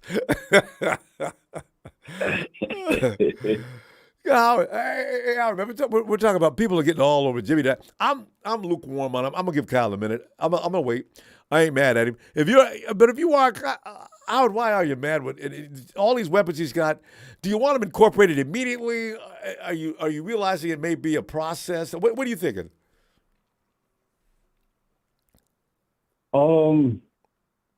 I believe it's a combination of both. Mainly because, all right, for Jimmy per se, let's just start with him. He's comfortable with certain guys. He's reliable to catch the ball, like George, and now it's been IU. It ain't been Debo now. Remember, he used to always throw to Debo, but now IU, he started to gain trust with him, so he's been going to him a lot. So even though Ayuk I mean, broke his heart the other day, he still kept going. I was worried he was going to stop throwing to him, but he kept going right back to him. I said, good. Keep feeding him. yeah. So I think that's what it is. Like, guys are not, catching the ball at certain points, maybe, or whatever. I don't know. And to an extent, he can't really like get all the potential out of all these guys yet because of his deep accuracies and all that. You know what I'm saying? Like we have to learn to just live with it for now. You know what I mean? But then the other side of this, Kyle shenanigans. I'm gonna get on him in a second. His ass is like not. If you're such a genius, dog, you should know how to get these guys open. You should know how to put them in a position where the defense is playing a certain coverage. You should know. If you're such a savant, you should know what to do. You should know how to attack them. And there's no reason to be struggling against a team that has a whole bunch of guys injured on the defensive side. It's ridiculous. Yeah. I'm sorry. That's just inexcusable. You know what I mean? And then he says, "Oh well, I would like to score every single time we do that." I know, but you said that. Everybody. Oh my God! Now you sound like you the weakness you're telling us. I'm doing the best I can. Don't say that. Oh, God. Let me tell you the other egregious shit he said. So remember, Ronbo, you said Sunday we're gonna hear what Kyle's gonna say in these press conferences. Did you hear what this mofo said when they asked about Christian McCaffrey? Oh. Well, it hasn't changed much stuff. They asked about Jeff Wilson. He talked about Jeff Wilson. They asked about Jeff Wilson. Has Christian McCaffrey changed his offense? Whatever. And he was like, I don't feel it changed at all. It's the same. Jeff was a good player, and Christian's a good player. I don't think he makes everything better. I was like, when he looks back at that, I know he's going to say to himself, I guess I could have saved that. Why did you say that, Kyle? That's why you went and got him, right? He made it seem like he didn't know that they traded Jeff Wilson. and like, nothing much has changed. What? What? I was kind of stunned by that one. Yeah. So you mean to tell me you traded a guy who's been averaging 5 yards a carry for pennies for a guy who's been paid $15, $17 million a year? I mean, really? And you saying that is not better? It's not really different. I don't know what you want me to say. He needs a press agent. Somebody could actually counsel him. I know he won't listen, but those are not the kind of things you say. You brought him over here for a premium, and to the point is he's supposed to change things. If he's not changing anything, then why did you bother to do that? And does he look? He doesn't remind me of Jeff Wilson. Jeff Wilson does what he does, but you got two different ball players now. This is another guy. This guy does everything different.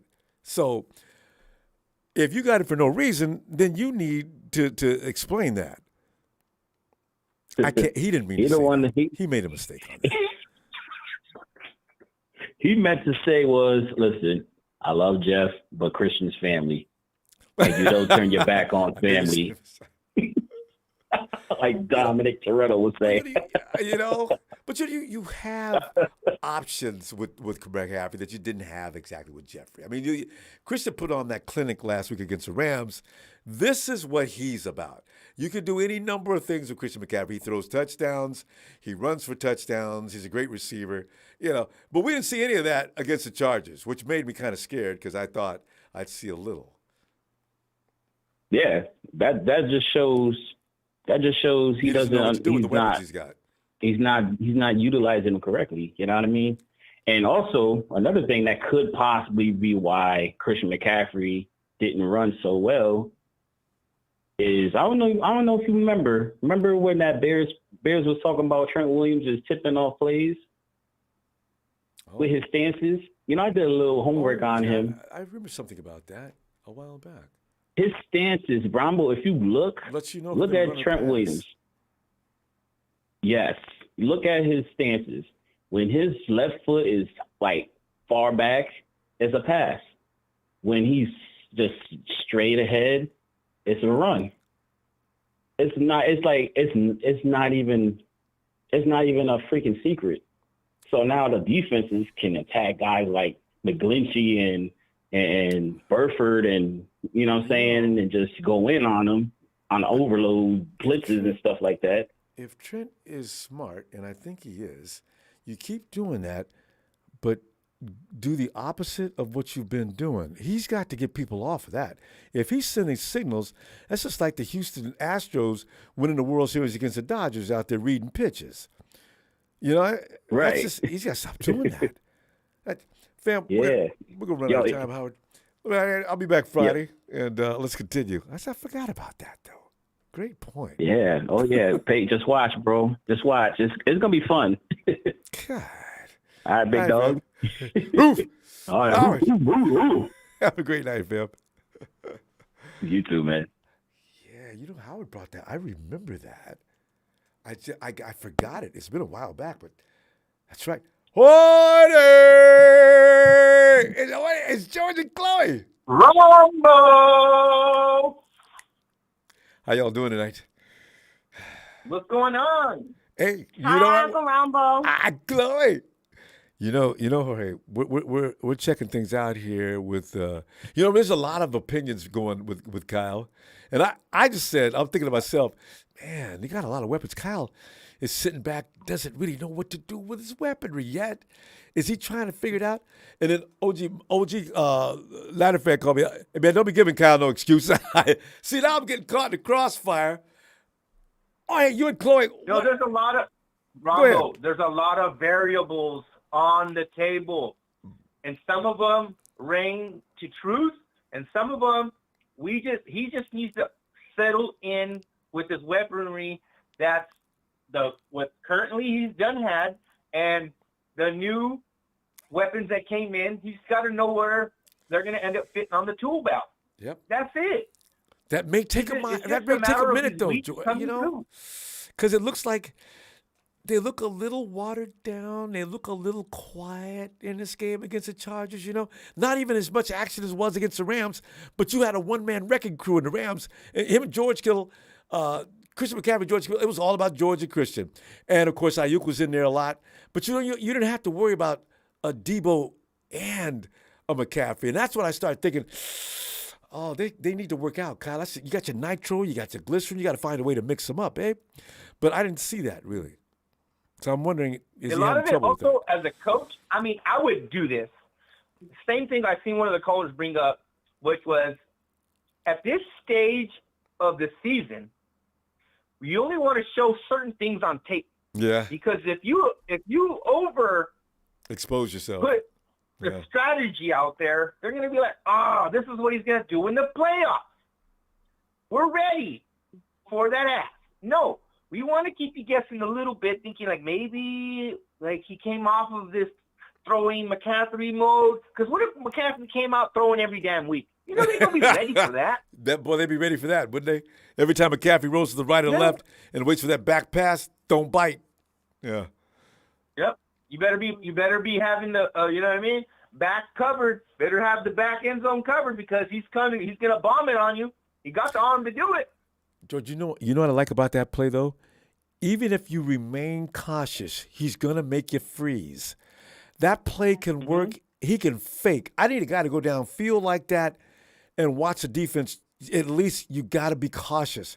And then McCaffrey can take off. He's got more avenues he can run. Kyle, if he was smart, and he is, we may see that later. McCaffrey shoots out. Jimmy drops a pass off to McCaffrey behind him. Look, there's a man downfield. What's he going to do? No, the coverage is there. McCaffrey turns to the left. He's gone. See, that's all available to you if you fool the defense in that fashion. Kyle needs to stop being scary. I just don't. He's got to stop being scary. Try things. Yeah, and then he can't. Well, you know, as everybody knows, we kind of go over a lot of this where his arrogant pride is so ridiculous. You know what I mean? And he even showed a moment where we kind of like we slapping him like, "Wake up, bro! Don't be scared. and get out of yourself for 1 minute. Yes. Let Jimmy G hang out there for a minute and be like, let him fucking throw it. You know what I mean? And like we were saying, yeah, every quarterback throws interceptions. So, hey, you know what? Why don't you air it out once in a while and put the defense on their heels? At least they need to worry about it. Yeah. Got some guts today, and he's letting it go out there deep today. Straight up. He'll figure it. I got to trust him, though, Jorge, man. I got to trust him because you know what? This guy's got a lot of players there. If he could do it with the Falcons, he had stars all over the place there, too. He should be able to figure it out with the 49ers, too, although I'm thinking we may have more. Julio was the biggest star they had in Atlanta. And then, of course, Sanu, Tyler, what's his name? But anyway, he had a nice assortment of offensive weapons. Devontae was a running back. They were tough, and they made it work. So he also had a great offensive line too, though. But you know what? Matty got rid of the ball just like Jimmy. I remember that game. The Green Bay Packers were playing against the Falcons in that playoff game, and I remember their linebacker says he didn't even need an offensive line. They were getting that ball out so quick, and the people were in place. We never had a shot. That's what Kyle's trying to emulate, but it's not going as smoothly. So, You know what would be good for Ayuk is he's already knowing maybe Jimmy ain't going to throw it right in the money breadbasket every single time. I would run drills in practice knowing the fact that he's going to throw it maybe off and bite down and learn how to catch those balls that are crucial moments of the damn game. Well, he makes most of those catches. He makes the harder catches, but the catch that he should have made in the end zone, the easiest catch, maybe that was the problem. That was too easy. Yeah. He's sitting down at knees. He doesn't have to get hit hard. All he's got to do is make the catch. We got 7 points. Hits him in the chest and just like we were talking with McCaffrey, like on reading body language, his body language, when he catches the ball, his arms are extended a little too long. He needs to bring the ball into the chest and squeeze. They're like, nah, y'all ain't going to pop this out. You ain't going to be stripped, fumbling me, nothing. He's You got know what I long mean? arms. Because there's a tendency in the game, people are greedy. They want to strip it out. And I like our defenses to do the same damn thing if they're out there. I'm like, man, punch that thing out. Strip it. They're trying. Turnover. You see, I've always worried somebody's going to flag Fred Warner. Fred is just punching like he's beating somebody up. Fred does about 18 punches before the ref comes over and makes him stop. I like that, though. Yeah. Jorge, Chloe, we got to go. Good to hear from y'all. You know this. Yeah. I will see you Friday if you got time. All right? That's right. And we got mad respect for you, the Thanks, whole Mod Squad, and all the Niner fans. Just know, we're always going to love you, but now we're above you, Niners! Yes, sir. Avante, I can't tell you how much I like those two people. Boy, Jorge, Chloe, are you ready? Niners! Come on, man. We got some real passion up in here. I'll have sweet dreams. I'll talk to you later. You too. All right, bye. Bye, Uncle Ronbo. Night, Chloe. And what we got here going next? Bring Tony in here. Tony. Ronbo, good evening. Tony, it is a good evening. Have we talked since the we did, didn't we? We talked about the Cowboys already, didn't we? You know, Tony, I enjoyed talking to you about the Cowboys. You and Bill. Bill just he gets too passionate about it. He just really hates the Cowboys it can't be equal how badly he hates the Cowboys. But you and I, we look at the Cowboys as a joke. And you know what I really got a kick out of on NFL Network? There's is that Keyshawn? Keyshawn said, y'all need to stop talking about Dak like he ain't above you. I was sitting rolled on the floor. I said, you know what? I've had arguments with people about Dak. People talk about Dak is just this and that. He's all this, he's that, he's that. So you know what? I don't have a problem with Dak. But you know what? He gets a lot of love for playing behind one of the greatest offensive lines in NFL history. And after that offensive line died down a little bit, all of a sudden Dak looks kind of normal. So, you know. Dak and Mac Jones are the same player, Ronbo. You and I talked about this before. Yeah. Same type of quarterback. So Ronbo, I have been exchanging words with Ellis in the chat. Yeah. And you and I talked about this last week, Ronbo. I'm typing up stuff now. Ronbo, y'all got to talk to Kyle. Kyle, just listen. Kyle, 2016, 2022, you got the same talent, the same weapons. Attack. For some reason, Ronbo, he don't have that attack mode with what y'all have now. Yeah, I sense that. He gets conservative sometimes as if he's scared. No, not with the weapons y'all got. Now it's not the time No, to that's get what I mean.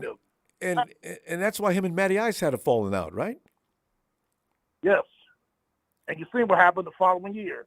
But Yeah. Ronbo, I was with somebody else too. They was talking about get OBJ, one of your callers. Yeah. Brian, I said, no. OBJ will set y'all back. Get Danny Gray ready because he's got all those other weapons to help him. Danny Gray would be y'all's Taylor Gabriel. Debo Samuel's Julio. Yeah. Danny Gray would be Taylor Gabriel. Debo Samuel's like Julio. Yeah. You got Brandon Ayuk as Muhammad Sanu. Mm-hmm. You got Juan Jennings as the Justin Hardy. Justin Hardy had 4 touchdowns as the number 4 receiver. You got your fullback, Juice. Yep. Did you put somebody? Did you put somebody equal to Julio though?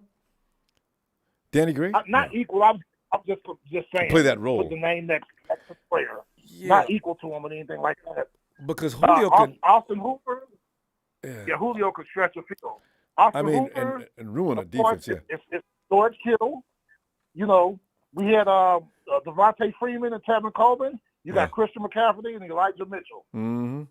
You know, he's got everything but Julio. With these guys that y'all got now, Ronbo. I know. Let Jimmy throw it. That's what Jimmy's not hurt right now. There's a lot of difference between an injured Jimmy G and a healthy Jimmy G. What Jimmy G's doing now reminds me of 2017. Some of those shots are precision. That shot to George Kittle, I'm never going to get over that. I saw that take off. Alfred said, "Oh, damn! That ball looked like it was a heat-seeking missile. It right to George, in and all that traffic." And that shot to Ray McLeod, it doesn't get any better than that.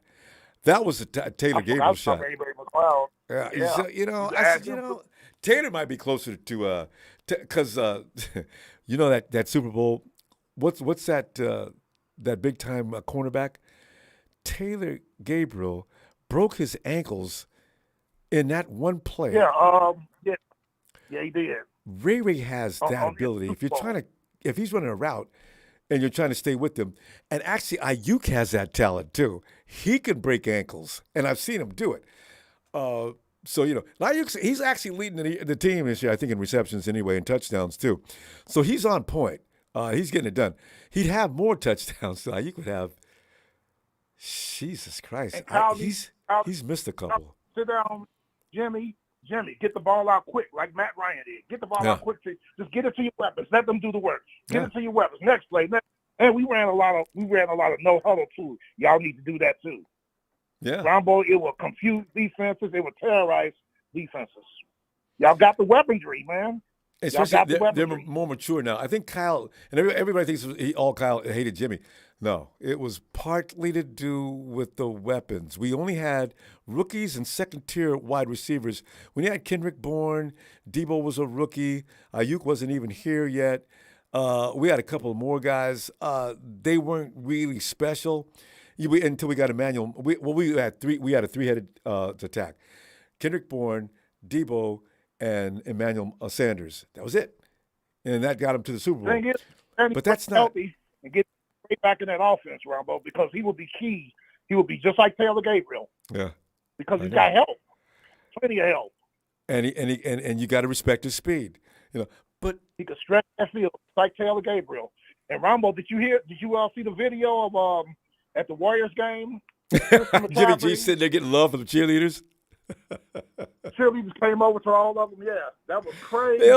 They were all over Jimmy. They didn't say nothing to George or CMC. Juice was sitting there just, damn, that's cold. And George was pointing, making what's up with this? So, you know. Ronbo, did you notice if you see the highlights? Wow, well, look at here. The Arizona Cardinals are spreading the ball around. A.J. Green had a touchdown catch. I saw can't that. remember the last time that Snibbling Mama's boy even threw to A.J. Green. But They're better with Colt McCoy, Ronbo. But I was going to tell you, but who was quarterbacking though? You know what? Are you one of the people who says Kyler probably doesn't belong in the NFL? He can't see. Colt could see. Kyler needs to race around and look around and find spots where he can see. You know, Kyler Murray is not mentally tough enough to play the quarterback position. I said it last year. That was you who said that. I thought I heard you say that. Yeah, he's proving me right. And he gets hurt. He gets serious. When he gets hurt, he's out for 2 or 3 games. So I don't know if he can take them hits. He may need to go back and play baseball. We'll see. Yeah, anyway. that teammate. We don't have that kind of clout. God. Anyway, fam. I tell you what, Tony, let me see you Friday if you got time. All right. Yeah, if Kyler Murray says something to me, I'll say playoffs, 157 yard passes. Be quiet. And study, Kyler. This is a shame. Okay, you've been exposed. Change everybody's mind. Go over the plays. Study the film. Do some of the things that a man that gets paid like you do should do. That's not asking too much. They'd have to hold Kyler back from trying to get at us. He got real mad about that. Y'all gonna take that out of that contract. What? What'd you tell people how to study for? Because you don't. Mama's boy. Yeah, he's a whiner. And Niner Empire, forget about OBJ. You got Danny Gray with the other weapons. Get it together and attack defenses. Ronbo, I will talk to you Friday. There's only so much ball. I kind of agree with that. All right. Tony, have a great night. And you heard my apology, right? I thought you guys won that game. I rewatched it. Oh, my God. Yeah. They lost by 1 lousy point. Oh, well, that Ronbo, must we have... should have won that. We should have ran the ball down their throats in that rainstorm. That was unacceptable. Oh, no, that was Chicago I'm talking about. Wait, what was the score? Who'd you play again? Carolina. Yeah. Anyway. We just beat them 2 weeks before. But yeah, I know. I saw that. You know. Well, you know what? You still got time. The season ain't over yet. How many games are you out of the top spot? I get 1 game, and we got the schedule is winnable. We got Chicago. We got Washington, who's a hot team now. And we got Pittsburgh. We play Washington. But hopefully, if you play Washington, they'll bring what's his name back. That boy Wentz is having issues. If they're smart, they leave that kid in there.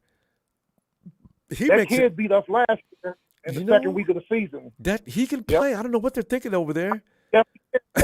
He's one of the best backups in the league, Ronbo. Taylor Heineke. Taylor He's one of the best right. backups in the league. Wentz would come back, and I just have to sit him down and have that. Listen, Carson. Exactly. I know what you're gonna. I can see Carson. I know what you're gonna say, but damn it, I didn't come over here to sit down. Well, Carson, listen. There's only one other option, and it's too late for that. Well, I'm not coming to work out. I can see Carson now going nuts. Yep. And Texas boy, I know you're watching, even though you ain't in the chat. How about that coming out party of Christian Watson on y'all, huh? Oh, I did love it. Christian Watson.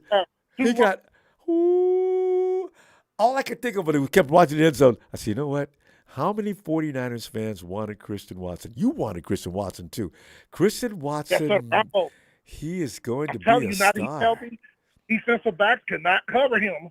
If he stays healthy, they can't cover him. That's all I got to say. He's going to only get better. Size and speed. Oh, man.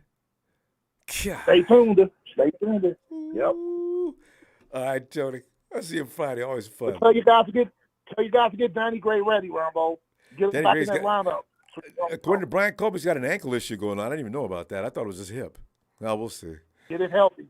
Get it healed. I wish. But I'll talk to you on Friday, Ronbo. All right, Tony. Have a great night. Take care, sir. You too. Thanks. Yeah. Big Show's calling me out. Big Show says, you keep arguing there's only so much ball, but no one we have can catch the ball. Look what happened when Sanders got here. I know, Show. You know, somebody's got to sit down if he comes. Show, who you gonna show? Okay, thanks for the Show. So who's gonna sit down though for OBJ? Because you know what, Danny Gray's not playing anyway.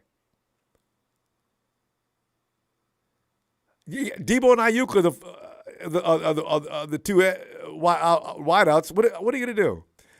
Incorporate. I still know how you do. You know what? If OBJ comes to the team, I ain't going to get mad, show. I promise you that. I'll be wondering, okay. Now I got all excited. We got Chris McCaffrey thinking we had too much wood to put on that fire. Now what? But that would be. We don't know how healthy OBJ is. Because he's both knees. This man can really heal up really quickly, can't he? I am impressed with that, if nothing else. Jennings will sit for OBJ. Jennings is doing a great job. I mean, well, OBJ would do an even better job in the same role, wouldn't he?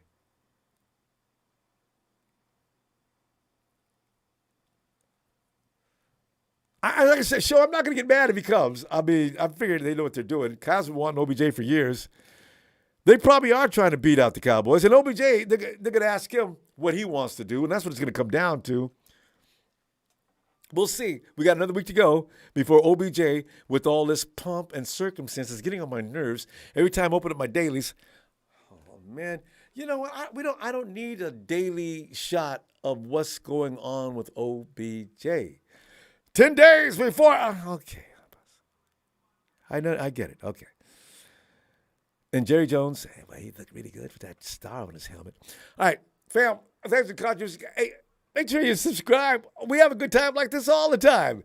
And that way I can find you, so you can invite you back in. And please hit like before you go. And if you see a Rams fan, tell them I ain't mad at them. Please. I feel lonely sometimes without seeing their little LA Ram horns over in the corner, little logos. It's very cute and adorable. Come on, Rams. Don't be like that. And to my family that keeps giving me grief about the 49ers, your quarterback, I'm going to go find that video. I shouldn't have been told about that. I'm going to post it up on all of your social medias. Let me just say this. Niners!